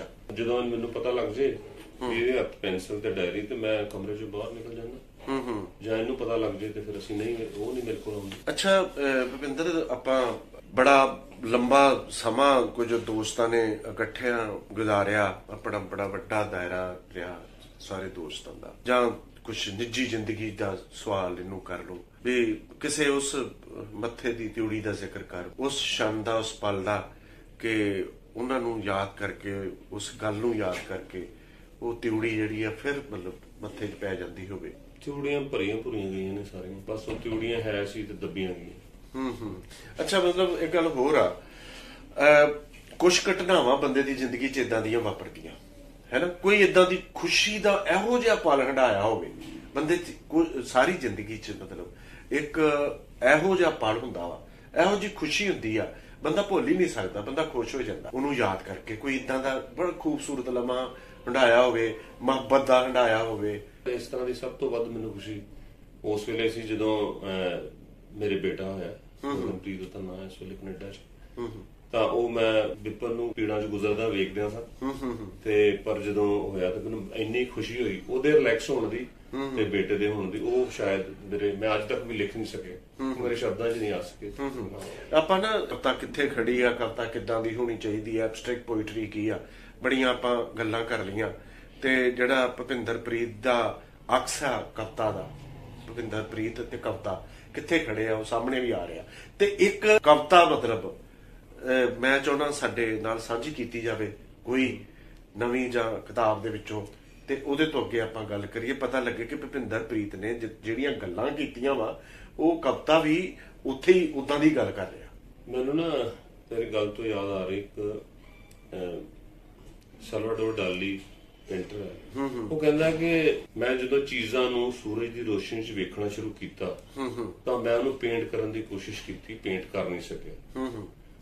ਅੰਤ ਤੇ ਕਹਿੰਦਾ ਮੈਂ ਕੀਤਾ ਕਿ ਮੈਂ ਸਾਰੇ ਚੀਜ਼ਾਂ ਦੇ ਟੁਕੜਿਆਂ ਨੂੰ ਰੋਸ਼ਨੀ 'ਚ ਰੱਖਣ ਤੋਂ ਇਨਕਾਰ ਕਰਕੇ ਆਪਣੀ ਘੜੀ ਜਿਹੜੀ ਹੈ ਉਹ ਧੁੱਪ 'ਚ ਰੱਖੀ ਕਿ ਸ਼ਾਇਦ ਇਹ ਪਿਘਲ ਜਾਏ, ਪਰ ਉਹ ਨਹੀਂ ਪਿਘਲੀ। ਇਹ ਉਹਦੀ ਪੇਂਟਿੰਗ ਦੇ ਬਾਬਤ ਆਪਣੇ ਵਿਚਾਰ। ਮੇਰਾ ਵੀ ਇਸ ਤਰ੍ਹਾਂ ਦਾ ਹੀ ਹੈ ਵਿਚਾਰ, ਮੇਰਾ ਆਪਣੇ ਪ੍ਰਤੀ, ਮੇਰੀ ਕਵਿਤਾ ਪ੍ਰਤੀ, ਕਿ ਉਹ ਮੈਂ ਤੁਹਾਨੂੰ ਕਵਿਤਾ ਸੁਣਾ ਦਿੰਦਾ। ਜਿੱਥੇ ਮੇਰੀ ਘੜੀ ਚੁੱਪਚਾਪ ਚੱਲ ਰਹੀ, ਲੋਹੇ ਦੀ ਕੰਧ ਘੜੀ 'ਚ ਘੁੰਮਦੀ ਕਾਲੀ ਸੂਈ ਨੂੰ ਪੁੱਛਿਆ, ਮੈਂ ਕਿੱਥੇ ਜਾ ਰਿਹਾ, ਵਾਪਸੀ ਕਿੰਨੇ ਵਜੇ ਹੋਏਗੀ, ਸਮਾਂਹੀਣ ਛਿਣ ਨੂੰ ਮਿਲਣ ਦਾ ਸਬਬ ਕੋਈ, ਇੱਕ ਕਵੀ ਨੂੰ ਜ਼ਿਆਦਾ ਤੋਂ ਜ਼ਿਆਦਾ ਕਿੰਨੇ ਸ਼ਬਦ ਚਾਹੀਦੇ ਸ੍ਰਿਸ਼ਟੀ ਨੂੰ ਕਹਿਣ ਲਈ, ਪਾਰ ਇਸ ਵਕਤ ਕਿੰਨੇ ਵਜੇ ਹੋਣੇ ਨੇ, ਇਸ ਜਨਮ ਆਵਾਜ਼ ਮੇਰੀ ਕਿਸ ਘੜੀ ਦੀ ਟਿਕ ਟਿਕ ਨਾਲ ਮਿਲਦੀ, ਸਲਵਾਡੋਰ ਡਾਲੀ ਦੀ ਉਹ ਘੜੀ ਮੇਰੇ ਕਿਸ ਦਰਖਤ ਤੇ ਲਟਕ ਰਹੀ ਹੈ, ਮੈਂ ਆਪਣੀ ਕਾਰ ਨੂੰ ਕਿੰਨੀ ਤੇਜ਼ ਚਲਾਵਾਂ ਕਿ ਤੇਰੀ ਨੀਂਦ 'ਚ ਦੌੜਦੀ ਸੜਕ ਪਲਟ ਨਾ ਜਾਏ ਕਿਤੇ, ਕਿਉਂਕਿ ਜਿਸ ਗੁੱਟ ਤੇ ਮੇਰੀ ਘੜੀ ਚੁੱਪਚਾਪ ਚੱਲ ਰਹੀ ਉੱਥੋਂ ਅਸਮਾਨ ਸਿਰਫ ਸਕਿੰਟ ਭਰ ਦੀ ਦੂਰੀ ਤੇ ਹੈ। ਤੇ ਮੈਂ ਇਸ ਤਰ੍ਹਾਂ ਦੀਆਂ ਕਵਿਤਾਵਾਂ ਲਿਖਣੀਆਂ ਤੇ ਪੜ੍ਹਨੀਆਂ ਪਸੰਦ ਕਰਦਾ। ਪਿਆਰ ਬਾਰੇ ਤੇਰਾ ਕੀ ਵਿਚਾਰ ਹੈ? ਪਿਆਰ ਬਾਰੇ ਮੇਰਾ ਇਹ ਵਿਚਾਰ ਹੈ ਕਿ ਪਿਆਰ ਕੋਈ ਵਿਚਾਰ ਨਹੀਂ ਹੈ। ਪਿਆਰ ਇੱਕ ਸਮੋਹਨ ਕਲਾ ਹੈ ਜਿਸ 'ਚ ਮੈਨੂੰ ਲੱਗਦਾ ਕਿ ਉਹ ਕਿਸੇ ਦੂਸਰੇ ਇੱਕ ਬੁੱਤ ਨੂੰ ਕਿਸੇ ਬੁੱਤ 'ਚ ਜਾਨ ਪਾ ਸਕਦਾ। ਕਈ ਗੱਲਾਂ ਕੀਤੀਆਂ ਜਾ ਸਕਦੀਆਂ ਪਿਆਰ ਬਾਰੇ। ਮੈਨੂੰ ਇੱਕੋ ਗੱਲ ਯਾਦ ਆਉਂਦੀ ਹੈ ਹਜ਼ਾਰੀ ਪ੍ਰਸਾਦ ਤ੍ਰਿਵੇਦੀ ਦੀ ਵਾਰਤਕ। ਉਹ ਕਹਿੰਦੇ ਕਿ ਜਦੋਂ ਕਿਸੇ ਅਸ਼ੋਕ ਦੇ ਰੁੱਖ ਕੋਲੋਂ ਕੋਈ ਇਸਤਰੀ ਆਪਣੇ ਪੈਰਾਂ ਨਾਲ ਖਹਿ ਕੇ ਲੰਘਦੀ ਹੈ ਨਾ ਤਾਂ ਉਸ ਰੁੱਖ ਤੇ ਫੁੱਲ ਖਿੜ ਹੁੰਦੇ ਨੇ। ਇਹ ਜਿਹੜਾ ਖਹਿ ਕੇ ਲੰਘਣ ਦਾ ਖਿੜਨਾ ਹੈ ਨਾ ਕਿਸੇ ਸਪਰਸ਼ ਤੋਂ ਉੱਪਰਦਾ। ਤਾਂ ਉਹ ਸਪਰਸ਼ ਜਿਹੜਾ ਤੁਹਾਡਾ ਸੋਲ ਦਾ ਵੀ ਹੋ ਸਕਦਾ ਹੈ, ਤੁਹਾਡੀ ਦੇਹ ਦਾ ਵੀ ਹੋ ਸਕਦਾ ਹੈ, ਤੁਹਾਡੇ ਖਿਆਲ ਦਾ ਵੀ ਹੋ ਸਕਦਾ ਹੈ। ਤਾਂ ਇਹ ਬੜੀ ਅਨਮੋਲ ਚੀਜ਼ ਹੈ। ਬੜਾ ਜਿਹੜੀ ਤੇਰੀ ਕਵਿਤਾ ਵਾ ਹੈ ਨਾ, ਉਹਦੀ ਪ੍ਰਾਪਤੀ ਕੀ ਮੰਨਦਾ ਤੂੰ? ਮੇਰੀ ਪ੍ਰਾਪਤੀ ਇਹ ਹੈ ਕਿ ਜਿਹੜਾ ਸ਼ਬਦ ਹੈ ਨਾ ਤੁਹਾਨੂੰ, ਉਹ ਐਕਚੁਅਲੀ ਤੁਹਾਨੂੰ ਸ਼ਬਦ ਵਿਹੂਣਤਾ ਵੱਲ ਹੀ ਲੈ ਕੇ ਜਾਂਦਾ ਹੈ। ਠੀਕ ਹੈ ਨਾ? ਜਿਸ ਤਰ੍ਹਾਂ ਉਸ ਯਾਤਰਾ ਵੱਲ ਲੈ ਕੇ ਜਾਂਦਾ ਜਿਸ ਯਾਤਰਾ ਦੇ ਵਿੱਚ ਤੁਸੀਂ ਆਪਣੇ ਅੰਦਰ ਨੂੰ ਸਮਝਣ ਦੀ ਕੋਸ਼ਿਸ਼ ਕਰਦੇ ਨਾ। ਇੱਕ ਖਾਮੋਸ਼ੀ ਦੀ ਵੀ ਇੱਕ ਆਪਣੀ ਵਿਆਕਰਣ ਹੁੰਦੀ ਹੈ, ਉਸ ਖਾਮੋਸ਼ੀ ਵੱਲ ਲੈ ਕੇ ਜਾਂਦੀ ਹੈ। ਅਸਲ 'ਚ ਸ਼ਬਦ ਤੋਂ ਸ਼ਬਦ ਵਿਹੂਣਤਾ ਤੇ ਵਿਹੂਣਤਾ ਤੋਂ ਉਹ ਤਾਲ ਨਾਦ ਜਿੱਥੋਂ ਓਰੀਜਨਲੀ ਬਿਗ ਬੈਂਗ ਹੋਇਆ ਸੀ ਤੇ ਨਾਦ ਪੈਦਾ ਹੋਇਆ ਸੀ ਨਾ, ਉਸ ਨਾਦ ਤੱਕ ਕਵਿਤਾ ਲੈ ਕੇ ਜਾਂਦੀ। ਮੈਨੂੰ ਸਭ ਤੋਂ ਲੱਗਦਾ ਕਿ ਜਦੋਂ ਮੇਰੀ ਕਵਿਤਾ ਦਾ ਇਹੀ ਹਾਸਲ ਹੈ, ਬਾਹਰੀ ਤੌਰ ਤੇ ਨਹੀਂ ਅੰਦਰੂਨੀ ਤੌਰ ਤੇ, ਕਿ ਮੈਨੂੰ ਉਸ ਸਪੇਸ ਤੱਕ ਲੈ ਕੇ ਜਾਂਦੀ ਜਿੱਥੇ ਮੈਨੂੰ ਅੰਦਰੂਨੀ ਉਹ ਗੂੰਜ ਨਜ਼ਰ ਆਉਂਦੀ, ਜਿਸ ਗੂੰਜ ਦੇ ਵਿੱਚੋਂ ਮੈਂ ਸੁਣਾ। ਇਹ ਤੇ ਹੋ ਗਈ ਨਾ ਵੀ ਤੇਰੀ ਕਵਿਤਾ ਦੀ ਪ੍ਰਾਪਤੀ ਦੀ ਗੱਲ ਕਰਦਾ। ਮੇਰੀ ਅੰਦਰੂਨੀ ਪ੍ਰਾਪਤੀ। ਅੰਦਰੂਨੀ ਤਾਂ ਗੱਲ ਆ ਜਾਂਦੀ ਹੈ ਵੀ ਤੂੰ ਕਿੱਦਾਂ ਦੀ ਕਵਿਤਾ ਲਿਖਣੀ ਪਸੰਦ ਕਰਦਾ ਜਾਂ ਤੇਰੀ ਕਵਿਤਾ ਦੀ ਕੀ ਪ੍ਰਾਪਤੀ ਆ। ਭੁਪਿੰਦਰ ਵਰਗੀ ਕਵਿਤਾ ਵੀ ਲਿਖੀ ਜਾ ਰਹੀ ਆ, ਉਹਨਾਂ ਦੀਆਂ ਪ੍ਰਾਪਤੀਆਂ ਵੀ ਹੋ ਰਹੀਆਂ। ਤੇਰੀ ਕਵਿਤਾ ਦਾ ਫੈਨ ਆ ਤੇ ਉਹ ਕਵਿਤਾ ਕਿੱਦਾਂ ਦੀ ਹੋ ਰਹੀ ਆ? ਕਿਹੜੇ ਦੋਸਤਾਂ ਦੇ ਨਾਂ ਲੈਣਾ ਚਾਹੇਗਾ? ਨਵਤੇਜ ਹੈ, ਰੋਡੇ ਹੈ, ਅਮਰੀਸ਼ ਹੈ, ਗੀਤ ਹੈ। ਠੀਕ ਹੈ। ਤੇ ਪਰ ਹੁਣ ਜਿਹੜੀ ਮੈਂ ਗੱਲ ਕਰ ਰਿਹਾ ਉਹਨਾਂ ਦੇ ਵਿੱਚੋਂ ਮੈਨੂੰ ਦੋ ਨਾਂ ਹੀ ਠੀਕ ਹੈ, ਸ਼ਿਵਦੀਪ ਤੇ ਪ੍ਰਦੀਪ ਹੈ। ਉਹ ਅੱਛੇ ਪੋਇਟ ਹੈ। ਦੀਪ ਤੇ ਪ੍ਰਦੀਪ ਐਸੇ ਪੋਇਟ ਹੈ ਜਿਹੜੇ ਉਸ ਸਟੇਟਸ ਕੋ ਨੂੰ ਤੋੜਦੇ ਹੋਏ ਨਜ਼ਰ ਆਉਂਦੇ ਆ। ਮੈਨੂੰ ਐਂ ਲੱਗਦਾ ਉਹ ਜਦੋਂ ਇੰਨੀ ਥੋੜੀ ਜਿਹੀ ਅੱਗੇ ਆਉਣਗੇ ਤੇ ਉਹ ਸ਼ਾਇਦ ਮੇਰੇ ਸਾਹਮਣੇ ਹਾਂ। ਇਹ ਭੁਪਿੰਦਰ, ਪਾਠਕ ਦਾ ਤੇ ਕਵੀ ਦਾ ਮਤਲਬ ਰਿਸ਼ਤਾ ਕਿਹੋ ਜਿਹਾ ਹੋਣਾ ਚਾਹੀਦਾ ਤੇ ਤੂੰ ਵੱਖਰਾ ਕੀ ਕਰ ਸਕਿਆ? ਪਾਠਕ ਤੇ ਕਵੀ ਦਾ ਰਿਸ਼ਤਾ ਤੇ ਇਸ ਤਰ੍ਹਾਂ ਹੀ ਇਹਨਾਂ ਦਾ ਆਪਸ ਚ ਗਹਿ ਗਰਚਾ ਹੈ। ਜਿੱਥੇ ਪੜ੍ਹੀ ਨਹੀਂ ਜਾਣੀ ਕਵਿਤਾ ਕਿਸੇ ਦੀ, ਇਹ ਗੱਲ ਵੱਖਰੀ ਹੈ ਕਿ ਹਰ ਇੱਕ ਕਵੀ ਦੇ ਆਪਣੇ ਆਪਣੀ ਤਰ੍ਹਾਂ ਦੇ ਪਾਠਕ ਹੁੰਦੇ ਨੇ। ਕਵੀ ਨੂੰ ਇੰਨੀ ਪਰਵਾਹ ਨਹੀਂ ਕਰਨੀ ਚਾਹੀਦੀ ਕਿ ਕੋਈ ਵੱਡਾ ਪਾਠਕ ਵਰਗ ਬਣਾਉਣਾ ਸ਼ੁਰੂ ਕਰੇ ਜਾਂ ਕਿਵੇਂ ਨਹੀਂ। ਇਹ ਇੰਨੀ ਸੁਚੇਤਤਾ ਨਾਲ ਉਹ ਅੰਦਰੂਨੀ ਜਿਹੜੀ ਉਹਦੀ ਆਪਣੀ ਸ਼ਕਤੀ ਹੈ ਆਪਣੇ ਤਰ੍ਹਾਂ ਦੇ ਵਿਚਰਦੀ, ਆਪਣੇ ਤਰ੍ਹਾਂ ਦੇ ਹੋਣ ਦੀ, ਉਹ ਖਤਮ ਹੋ ਜਾਂਦੀ। ਇੱਕ ਭੁਪਿੰਦਰ ਗੱਲ ਹੋਰ ਆ, ਬੜੀ ਗੱਲ ਗੁੰਝਲਦਾਰ ਆ, ਪਚੀਦਾ ਵਾ, ਸਮਝ ਵੀ ਨਹੀਂ ਆਉਂਦੀ, ਜਵਾਬ ਵੀ ਦੇ ਜਾਂਦਾ ਦਿਮਾਗ। ਹੁਣ ਇੱਕ ਦੌਰ ਸੀ, ਆਪਾਂ ਪਹਿਲਾਂ ਜਿੱਦਾਂ ਲਾਲ ਸਿੰਘ ਦਿਲ ਦੀ ਗੱਲ ਕੀਤੀ ਆ, ਪਾਸ਼ ਦੀ ਗੱਲ ਕੀਤੀ ਆਪਾਂ, ਉਹਦੇ ਚ ਦਰਸ਼ਨ ਖਟਖੜ ਆਉਂਦੇ ਆ, ਸੰਤਰਾਮ ਉਦਾਸੀ ਆਉਂਦਾ ਵਾ। ਉਦੋਂ ਲੋਕ ਮਤਲਬ ਉਹ ਲੋਕ ਕਵੀ ਗਿਣੇ ਗਏ ਲੋਕਾਂ ਤੱਕ ਗੱਲ ਪਹੁੰਚਦੀ ਸੀ, ਲੋਕੀ ਪੜ੍ਹਦੇ ਸੀ ਉਹਨਾਂ ਲੋਕਾਂ ਨੂੰ। ਅੱਜ ਦਾ ਜਿਹੜਾ ਸਧਾਰਨ ਪ੍ਰਾਣੀ ਆ ਸਮਾਜ ਵਿੱਚ ਰਹਿ ਰਿਹਾ, ਉਹ ਕਵਿਤਾ ਤੋਂ ਮਤਲਬ ਦੂਰ ਜਾ ਰਿਹਾ ਕਿ ਕਵੀ ਉਹਨਾਂ ਤੋਂ ਦੂਰ ਜਾ ਰਿਹਾ? ਟੁੱਟ ਭੱਜ ਕਿਤੇ ਹੋ ਰਹੀ ਆ ਟੁੱਟ ਭੱਜ? ਵਿਸ਼ਾਲ, ਮੈਂ ਤਾਂ ਬਿਲਕੁਲ ਇਹਦੇ ਆਪੋਜ਼ਿਟ ਸਮਝਦਾ। ਹਾਂ ਦੇਖੋ ਮੇਰੀ ਗੱਲ ਸੁਣੋ, ਤੇਰੇ ਮੇਰੇ ਦੌਰ ਜਦੋਂ ਅਸੀਂ ਸਾਰੇ ਵਿਚਰਦੇ ਸਾਂ, ਆਸੀ ਸੀ ਸਾਰੇ ਹਨਾ, ਤੇ ਆਸੀ ਨੇ ਮੈਨੂੰ ਦੇਵ ਦੀਆਂ ਕਵਿਤਾਵਾਂ ਦਿੱਤੀਆਂ, ਅਸੀਂ ਪੜ੍ਹਦੇ ਸਾਂ ਵੀ ਇਹ ਦੇਵ ਬੜਾ ਸਾਨੂੰ ਔਖਾ ਲੱਗਦਾ, ਮੈਨੂੰ ਯਾਦ ਹੈ। ਠੀਕ ਹੈ। ਤੇ ਅਸੀਂ ਸਪੈਸ਼ਲ ਦੇਵ ਨੂੰ ਪੜ੍ਹਦੇ ਹੁੰਦੇ ਤੇ ਸਵੇਰੇ ਪੁੱਛਦੇ ਨੇ ਹਾਂ ਵੀ ਇਹ ਤੁਹਾਨੂੰ ਸਮਝ ਆਇਆ? ਤੇ ਉਹ ਦੇਵ ਅੱਜ ਵੀ ਨਾਲ ਨਾਲ ਵਿਚਰ ਰਿਹਾ। ਉਦੋਂ ਸਗੋਂ ਸਾਨੂੰ ਹੋ ਸਕਦਾ ਸੀ ਵੀ ਸਾਡੇ ਚ ਗੈਪ। ਹੁਣ ਮੈਂ 4-5 ਸਾਲ ਤੋਂ ਵੇਖ ਰਿਹਾ ਵੀ ਬਹੁਤ ਹੀ ਨਵੀਂ ਪੀੜ੍ਹੀ ਜਿਹੜੀ ਹੈ, ਜਿਹੜੀ ਉਹ ਨਵੀਂ ਕਵਿਤਾ ਦੇ ਨਾਲ ਜੁੜਦੀ ਵੀ ਹੈ, ਪੜ੍ਹਦੀ ਵੀ ਹੈ, ਕਿਤਾਬਾਂ ਵਿਕਦੀਆਂ ਪਈਆਂ ਨੇ।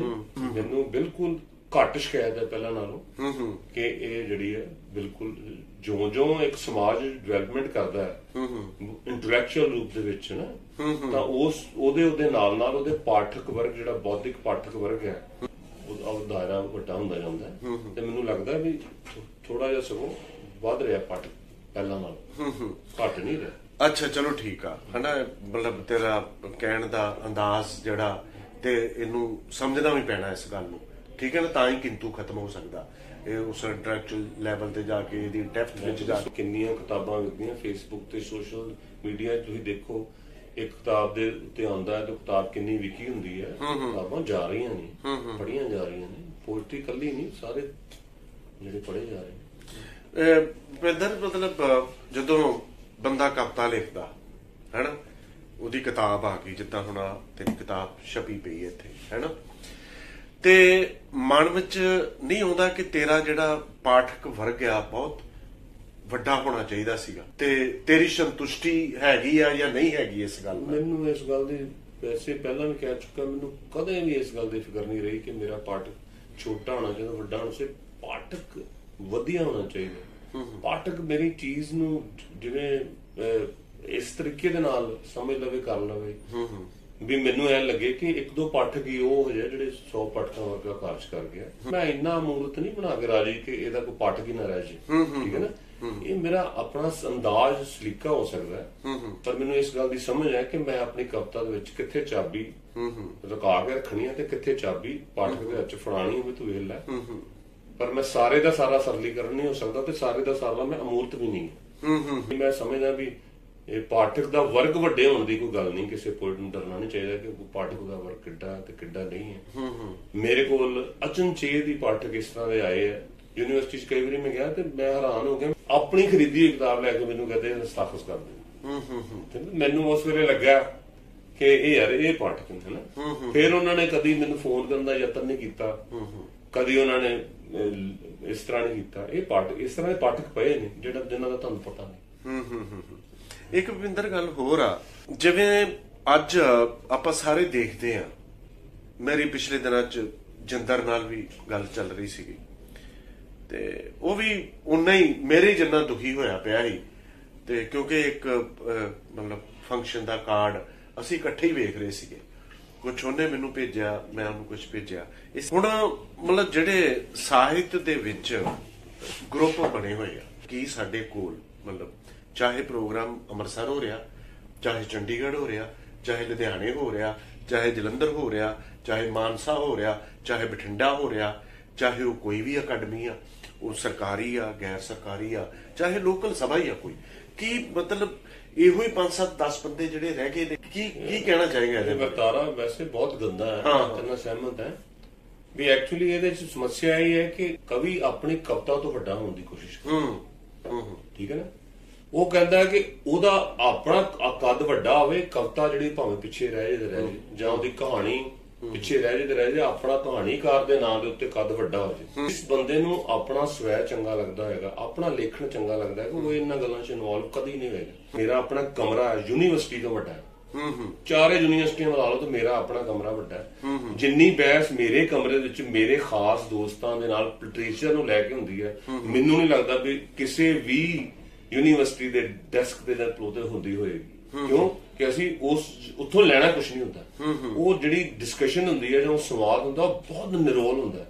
ਉੱਥੇ ਮੈਨੂੰ ਕੋਈ ਡਰ ਨਹੀਂ ਹੁੰਦਾ। ਉੱਥੇ ਇਸ ਤਰ੍ਹਾਂ ਦੇ ਦੋਸਤ ਬੈਠੇ ਹੁੰਦੇ ਜਿਹੜਾ ਸਾਰਾ ਆਪਣਾ ਕਚਰਾ ਬਾਹਰ ਕੱਢਦੇ ਨੇ। ਉਹ ਸੱਚਾਈ ਹੁੰਦੀ ਹੈ ਤੇ ਉਹ ਬਾਹਰ ਵੀ ਜਿਹੜੀ ਕੀਤੀ ਜਾ ਸਕਦੀ, ਉਹ ਦੋਸਤਾਂ 'ਚ ਕੀਤੀ ਜਾ ਸਕਦੀ ਹੈ, ਤੇ ਉਹ ਸਾਡੇ 'ਚ ਹੁੰਦੀ ਨਹੀਂ। ਮੈਂ ਤੇਰੀ ਗੱਲ ਦੀ ਤਾਰੀਦ ਕਰਦਾ, ਇਹ ਗੱਲ ਮੰਨਦਾ ਵੀ ਆ, ਕਿਉਂਕਿ ਮੈਂ ਵੀ ਉਸ ਕਮਰੇ ਨੂੰ ਬਹੁਤ ਜ਼ਿਆਦਾ ਹਟਾਇਆ। ਦੋਸਤਾਂ 'ਚ ਆਪਾਂ ਬੈਠੇ ਆ ਸ਼ੁਰੂ ਤੋਂ।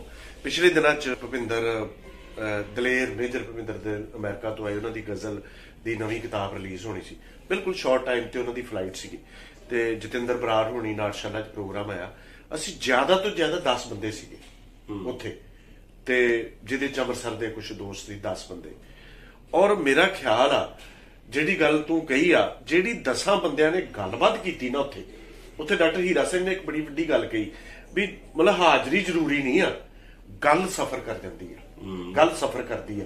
ਜਿਹੜੀ ਤੁਸੀਂ ਗੱਲ ਕਰਦੇ ਆ, ਇਹ ਵਾਕਈ ਮਤਲਬ ਕਮਰਾ, ਕੋਈ ਕਮਰਾ ਆ ਵੀ ਕਮਰਾ ਕਿਸੇ ਯੂਨੀਵਰਸਿਟੀ ਕਿਸੇ ਵਿਦਿਆਲਿਆ ਤੋਂ ਵੱਡਾ ਹੋ ਸਕਦਾ। ਇਹ ਗੱਲ ਮਤਲਬ ਕਵਿਤਾ ਖਾਲੀ ਜਗ੍ਹਾ ਤੇ ਪਈ ਹੁੰਦੀ। ਕਵਿਤਾ ਉਹ ਖਾਲੀ ਜਗ੍ਹਾ ਜਿਹੜੀ ਹੈਗੀ ਆ, ਆਪਾਂ ਪਹਿਲਾਂ ਵੀ ਇਹਦੀ ਗੱਲ ਕਰ ਚੁੱਕੇ, ਪਰ ਮੇਰੇ ਮਨ 'ਚ ਮਤਲਬ ਯੂਨੀਵਰਸਿਟੀ ਦੇ ਕਮਰਿਆਂ ਦੀ ਜਾਂ ਕਮਰੇ ਦੀ ਗੱਲ, ਕਵਿਤਾ ਪਈ ਆ ਖਾਲੀ ਜਗ੍ਹਾ ਤੇ।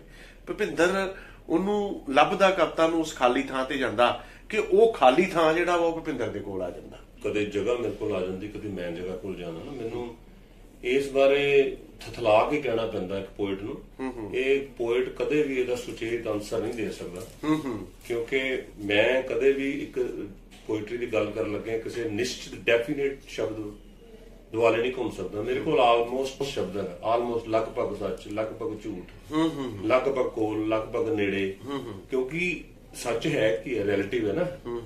ਤੇ ਜਿਹੜੀ ਜਗ੍ਹਾ ਕੋਲ ਜਾਣਾ ਉਹ ਕਈ ਵਾਰੀ ਮੈਨੂੰ ਲੱਗਦਾ ਕਿ ਜਦੋਂ ਮੈਂ ਆਪਣਾ ਪ੍ਰੋਸੈਸ ਦੱਸਦਾ ਇਸੇ ਤੋਂ ਗੱਲ ਚੋਂ ਕਿ ਮੇਰੇ ਕੋਲ ਕਵਿਤਾ ਕਦੇ ਵੀ ਕਿਸੇ ਖਾਸ ਵਿਸ਼ੇ ਨੂੰ ਲੈ ਕੇ ਨਹੀਂ ਹੁੰਦੀ। ਜੇ ਮੈਂ ਸੋਚਾਂ ਕਿ ਮੈਂ ਅੱਜ ਨਾ ਇਸ ਵਿਸ਼ੇ ਬਾਰੇ ਲਿਖਣੀ, ਵੀ ਇੱਕ ਕਿਸਾਨ ਅੰਦੋਲਨ ਦੇ ਉਹਦੇ ਬਾਰੇ ਲਿਖਣੀ ਹੈ, ਤੇ ਮੈਂ ਅੱਜ ਕਰਕੇ ਬਹਿ ਜਾਂ ਪੈਨ ਲੈ ਕੇ, ਮੇਰੇ ਕੋਲ ਸ਼ਬਦ ਇੱਕ ਸ਼ਬਦ ਤੋਂ ਸ਼ੁਰੂ ਹੁੰਦੀ, ਉਸ ਸ਼ਬਦ ਨੇ ਮੂਵਮੈਂਟ ਲੈਣੀ ਹੈ, ਉਸ ਸ਼ਬਦ ਨੇ ਆਪਣਾ ਵਿਸਥਾਰ ਲੈਣਾ।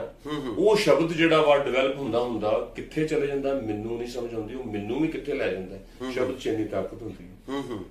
ਤੇ ਕਦੇ ਕਦੇ ਮੈਨੂੰ ਇਹ ਲੱਗਦਾ ਕਿ ਜਦੋਂ ਕੋਈ ਉਹ ਸ਼ਬਦ ਕੋਈ ਖਾਸ ਅਰਥ ਧਾਰਨ ਕਰਨ ਲੱਗਦਾ, ਮੈਂ ਉਹਨੂੰ ਉੱਥੇ ਰੋਕ ਦਿੰਦਾ ਵੀ ਨਹੀਂ, ਬਸ ਤੇਰਾ ਇੰਨਾ ਹੀ ਕੰਮ ਸੀ, ਹੁਣ ਤੂੰ ਖਾਸ ਸੁਚੇਤ ਹੋ ਕੇ ਕੋਈ ਖਾਸ ਡਿਫਾਈਨ ਕਰਨੀ ਬੰਦ ਕਰ। ਮਤਲਬ ਕਈ ਵਾਰੀ ਕੋਈ ਚੀਜ਼ ਜਿਹੜੀ ਹੈ ਹੁੰਦੀ ਤੇ ਹਰ ਚੀਜ਼ 'ਚ ਅਰਥ ਹੈ, ਪਰ ਉਹ ਅਰਥ ਸਪਸ਼ਟ ਰੂਪ 'ਚ ਪ੍ਰਗਟ ਕਰੇ ਇਸ ਤੋਂ ਪਹਿਲਾਂ ਹੀ ਮੈਂ ਉਹਨੂੰ ਰੋਕ ਦਿੰਦਾ। ਠੀਕ ਹੈ, ਇਹ ਤੇ ਤੁਹਾਡੇ ਅੰਤਰੀਵ ਦੀ ਇੱਕ ਤਾਲ ਹੈ ਨਾ, ਜਿਹਦੇ ਨਾਲ ਵਿਸ਼ਾ ਦੇ ਰੂਪ ਜਿਹੜੇ ਆ ਉਹ ਰਚੇ ਮਿਚੇ ਆਉਂਦੇ ਨੇ ਤੁਹਾਡੇ ਕੋਲ ਨਾ। ਤੁਹਾਨੂੰ ਲੋੜ ਨਹੀਂ ਪੈਂਦੀ ਕਿ ਤੁਸੀਂ ਪਹਿਲਾਂ ਵਿਸ਼ਾ ਕਰੋ ਤੇ ਫਿਰ ਤੁਹਾਡੇ ਕੋਲ ਉਹਦੀ ਫਾਰਮ ਆਏ, ਤੁਸੀਂ ਫਾਰਮ 'ਚ ਲਿਖੋ ਨਾ। ਤੇ ਜਗ੍ਹਾ ਮੇਰੇ ਅੰਦਰ ਦੀ ਜਿਹੜੀ ਉਹ ਮੇਰੀ ਇੱਕ ਕਵਿਤਾ ਹੀ ਭਰਦੀ, ਉਹ ਸ਼ਬਦ ਜਿਹੜਾ ਭੁਪਿੰਦਰ ਜੀ, ਮਤਲਬ ਜਿਵੇਂ ਦੀ ਤੁਹਾਡੀਆਂ 7 ਕਿਤਾਬਾਂ ਮੈਂ ਪੜ੍ਹਿਆ, ਤੁਹਾਡੀ ਕਵਿਤਾ ਦੀ ਗਵਾਹੀ ਭਰੀ ਆ। ਕਵਿਤਾ ਤਾਂ ਮੈਂ ਸਮਝਦਾ ਵਾ ਕਵਿਤਾ ਤੇ ਪਹਿਲਾਂ ਹੀ ਸੀਗੀ, ਹੈ ਨਾ, ਕਵਿਤਾ ਪਹਿਲਾਂ ਲਿਖੀ ਹੋਈ ਆ, ਕਵਿਤਾ ਹੈਗੀ ਆ। ਤੇ ਭੁਪਿੰਦਰ ਪ੍ਰੀਤ ਨੇ ਚੰਗੀ ਕਵਿਤਾ ਦੀ ਗਵਾਹੀ ਭਰੀ ਆ, ਕਵਿਤਾ ਚੰਗੀ ਆ, ਚੰਗੀ ਕਵਿਤਾ ਦੀ ਗਵਾਹੀ ਭਰੀ। ਹੁਣ ਆਪਾਂ ਬਹੁਤ ਸਾਰੀਆਂ ਗੱਲਾਂ ਕਰ ਲਈਆਂ ਕਵਿਤਾ ਬਾਰੇ, ਨਿੱਜ ਬਾਰੇ, ਕਵਿਤਾ ਦੇ ਸਿਰਜਣਾ ਬਾਰੇ। ਕੋਈ ਐਸੀ ਗੱਲ, ਕੋਈ ਐਸਾ ਸਵਾਲ ਜਿਹੜਾ ਮੈਂ ਪੁੱਛ ਨਾ ਸਕਿਆ ਹੋਵਾਂ ਤੇ ਤੂੰ ਮਤਲਬ ਸੁਨੇਹਾ ਦੇਣਾ ਹੋਵੇ, ਗੱਲ ਕਰਨੀ ਹੋਵੇ ਮਨ 'ਚ, ਕੋਈ ਐਸੀ ਗੱਲ, ਮਤਲਬ ਕਵਿਤਾ ਬਾਰੇ, ਨਿੱਜ ਬਾਰੇ ਕੋਈ ਵੀ ਗੱਲ ਕਰਨੀ ਹੋਵੇ? ਨਹੀਂ, ਜੋ ਗੱਲ ਕਰਦੇ ਰਹਿੰਦੇ ਨੇ ਆਪਾਂ, ਸ਼ਾਇਦ ਗੱਲਾਂ 'ਚੋਂ ਗੱਲਾਂ ਨਿਕਲਦੀਆਂ ਰਹਿੰਦੀਆਂ ਇਸ ਤਰੀਕੇ ਦੇ ਨਾਲ, ਤਾਂ ਸ਼ਾਇਦ ਕਵਿਤਾ ਬਾਰੇ ਤੇ ਮੈਨੂੰ ਲੱਗਦਾ ਗੱਲਾਂ ਖਤਮ ਹੀ ਨਹੀਂ ਹੋ ਸਕਦੀਆਂ। ਕਵਿਤਾ ਇੱਕ ਹੈ ਹੀ ਸੰਵਾਦ ਹੈ, ਡਿਸਕਸ਼ਨ ਹੈ। ਤੁਸੀਂ ਉਸ ਤਰ੍ਹਾਂ ਨਹੀਂ ਕਹਿ ਸਕਦੇ ਕਵਿਤਾ ਬਾਰੇ, ਕਿਸੇ ਵੀ ਰੂਪ 'ਚ ਨਹੀਂ ਕਹਿ ਸਕਦੇ, ਸਿਰਫ ਗੱਲ ਕੀਤੀ ਜਾ ਸਕਦੀ, ਉਹ ਵੀ ਹਮੇਸ਼ਾ ਹੀ ਅਧੂਰੀ ਰਹੇਗੀ। ਉਹ ਕਦੇ ਵੀ ਪੂਰੀ ਨਹੀਂ ਹੋ ਸਕਦੀ, ਕਦੇ ਵੀ ਕਵਿਤਾ ਨੂੰ ਬਿਆਨ ਨਹੀਂ ਕੀਤਾ ਜਾ ਸਕਦਾ। ਤੁਹਾਡੇ ਜਿਸ ਤਰ੍ਹਾਂ ਮਤਲਬ ਜਿੱਥੇ ਥਕਾਨ ਆਪਣਾ ਮੁਸਾਫਰ ਬਦਲਦੀ ਹੈ ਕਿਤਾਬ ਪਿਛਲੇ ਦਿਨਾਂ 'ਚ ਆਈ, ਕੋਈ ਨਵੀਂ ਕਿਤਾਬ ਜਿਹੜੀ? ਮੇਰੀ ਅਗਲੀ ਕਿਤਾਬ ਆ ਰਹੀ ਹੈ, ਉਹਦਾ ਨਾਮ ਆ ਇਕਾਂਤ ਨੂੰ ਹੋਰ ਨਾ ਤਰਾਸ਼। ਇਕਾਂਤ ਨੂੰ ਹੋਰ ਨਾ ਤਰਾਸ਼। ਇਹ ਮੇਰੀ ਕਿਤਾਬ ਮੇਰੇ ਖਿਆਲ ਨਵੇਂ ਸਾਲ ਜਨਵਰੀ ਦੇ ਪਹਿਲੇ ਹਫ਼ਤੇ 'ਚ ਆ ਜਾਏਗੀ, ਤੇ ਮੈਂ ਉਸ ਦੇ ਨਾਲ ਆਪਣੇ ਪਾਠਕਾਂ 'ਚ ਹਾਜ਼ਰ ਹੋਵਾਂਗਾ ਆਪਣੇ ਤਰੀਕੇ ਨਾਲ। ਚਲੋ ਭੁਪਿੰਦਰ ਜੀ, ਆਪਾਂ ਬਹੁਤ ਗੱਲਾਂ ਕੀਤੀਆਂ ਕਵਿਤਾ ਬਾਰੇ। ਤੁਹਾਡੀ ਬੜੀ ਖੁਸ਼ੀ ਦੀ ਗੱਲ ਆ ਕਿ ਨਵੀਂ ਕਵਿਤਾ ਦੀ ਕਿਤਾਬ ਜਿਹੜੀ ਆ ਰਹੀ ਆ, ਤੇ ਆਪਾਂ ਫਿਰ ਕਿਤੇ ਨਵੀਆਂ ਗੱਲਾਂ ਲੈ ਕੇ ਉਸ ਕਿਤਾਬ ਬਾਰੇ ਗੱਲ ਲੈ ਕੇ ਆਪਾਂ ਫਿਰ ਕਿਤੇ ਹੋਰ ਰੂਪ 'ਚ ਮਿਲਾਂਗੇ। ਇਸੇ ਐਪੀਸੋਡ 'ਚ ਹੀ ਹੋ ਸਕਦਾ ਆਪਾਂ ਨਵੀਂ ਕਿਤਾਬ ਨੂੰ ਲੈ ਕੇ। ਮੈਨੂੰ ਲੱਗਦਾ ਵੀ ਬਹੁਤ ਸਾਰੀਆਂ ਹੋਰ ਵੀ ਗੱਲਾਂ ਹੋ ਸਕਦੀਆਂ, ਤੁਰਦੇ ਰਹਿੰਦੇ ਸੰਵਾਦ ਖਤਮ ਨਹੀਂ ਹੁੰਦਾ। ਹਾਂ, ਬਹੁਤ ਚਲੋ ਅੱਜ ਭੁਪਿੰਦਰ ਜੀ ਤੁਸੀਂ ਆਏ ਸਾਡੇ ਸਟੂਡੀਓ 'ਚ, ਆਪਾਂ ਗੱਲਬਾਤ ਕੀਤੀ ਕਵਿਤਾ ਦੇ ਹੋਰ ਜਿਹੜੇ ਪਸਾਰ ਨੇ, ਹੋਰ ਨੁੱਕਰਾਂ ਨੇ, ਮੈਨੂੰ ਖੁਦ ਨੂੰ ਵੀ ਦੇਖਣ ਦਾ ਮੌਕਾ ਮਿਲਿਆ ਗੱਲਾਂ ਤੋਂ, ਮੈਨੂੰ ਹੋਰ ਤੁਹਾਨੂੰ ਜਾਣਨ ਨੂੰ, ਤੁਹਾਡੀ ਕਵਿਤਾ ਨੂੰ ਜਾਣਨ ਨੂੰ ਮਿਲਿਆ ਕਿ ਤੁਸੀਂ ਇੱਥੇ ਬੈਠ ਕੇ ਕਵਿਤਾ ਨਾਲ ਗੱਲ ਕਰ ਸਕਦੇ ਆ। ਕਿੰਨੀਆਂ ਸਾਰੀਆਂ ਸੰਭਾਵਨਾ ਹੋਰ ਪਈਆਂ ਵਾ ਤੁਹਾਡੇ ਅੰਦਰ, ਤੇ ਤੁਹਾਡਾ ਇੱਥੇ ਆਉਣ ਦਾ ਬਹੁਤ ਬਹੁਤ ਧੰਨਵਾਦ, ਸ਼ੁਕਰੀਆ ਕਿ ਤੁਸੀਂ ਸਾਡੇ ਵਾਸਤੇ ਟਾਈਮ ਕੱਢਿਆ। ਵਿਸ਼ਾਲ ਜੀ, ਤੁਹਾਡਾ ਵੀ ਬਹੁਤ ਬਹੁਤ ਸ਼ੁਕਰੀਆ ਕਿ ਤੁਸੀਂ ਸਾਨੂੰ ਬੁਲਾਇਆ ਮੈਨੂੰ ਇੱਥੇ, ਤਾਂ ਧੰਨਵਾਦ ਤੁਹਾਡਾ। ਦੋਸਤੋ, ਇਹ ਸਨ ਕਵਿਤਾ ਦਾ ਨਵਾਂ ਮੁਹਾਂਦਰਾ ਲੈ ਕੇ ਆਏ ਭੁਪਿੰਦਰ ਪ੍ਰੀਤ, ਸਾਡੇ ਬਹੁਤ ਹੀ ਪਿਆਰੇ ਸ਼ਾਇਰ, ਵੱਖਰੀ ਤਰ੍ਹਾਂ ਦੀ ਕਵਿਤਾ ਕਹਿਣ ਵਾਲੇ, ਵੱਖਰੀ ਗੱਲ ਕਰਨ ਵਾਲੇ, ਛੋਟੀ ਗੱਲ 'ਚ ਵੱਡੀ ਗੱਲ ਕਹਿਣ ਵਾਲੇ, ਵੱਡੀ ਗੱਲ ਨੂੰ ਛੋਟਾ ਕਰਕੇ ਕਹਿਣ ਵਾਲੇ। ਸੋ ਅਗਲੇ ਐਪੀਸੋਡ 'ਚ ਅਸੀਂ ਫਿਰ ਕਿਸੇ ਅਜਿਹੇ ਕਵੀ ਨਾਲ, ਸ਼ਖਸੀਅਤ ਨਾਲ ਮੁਲਾਕਾਤ ਕਰਾਂਗੇ। ਤਦ ਤੱਕ ਇਜਾਜ਼ਤ, ਤੁਹਾਡਾ ਵੀ ਧੰਨਵਾਦ।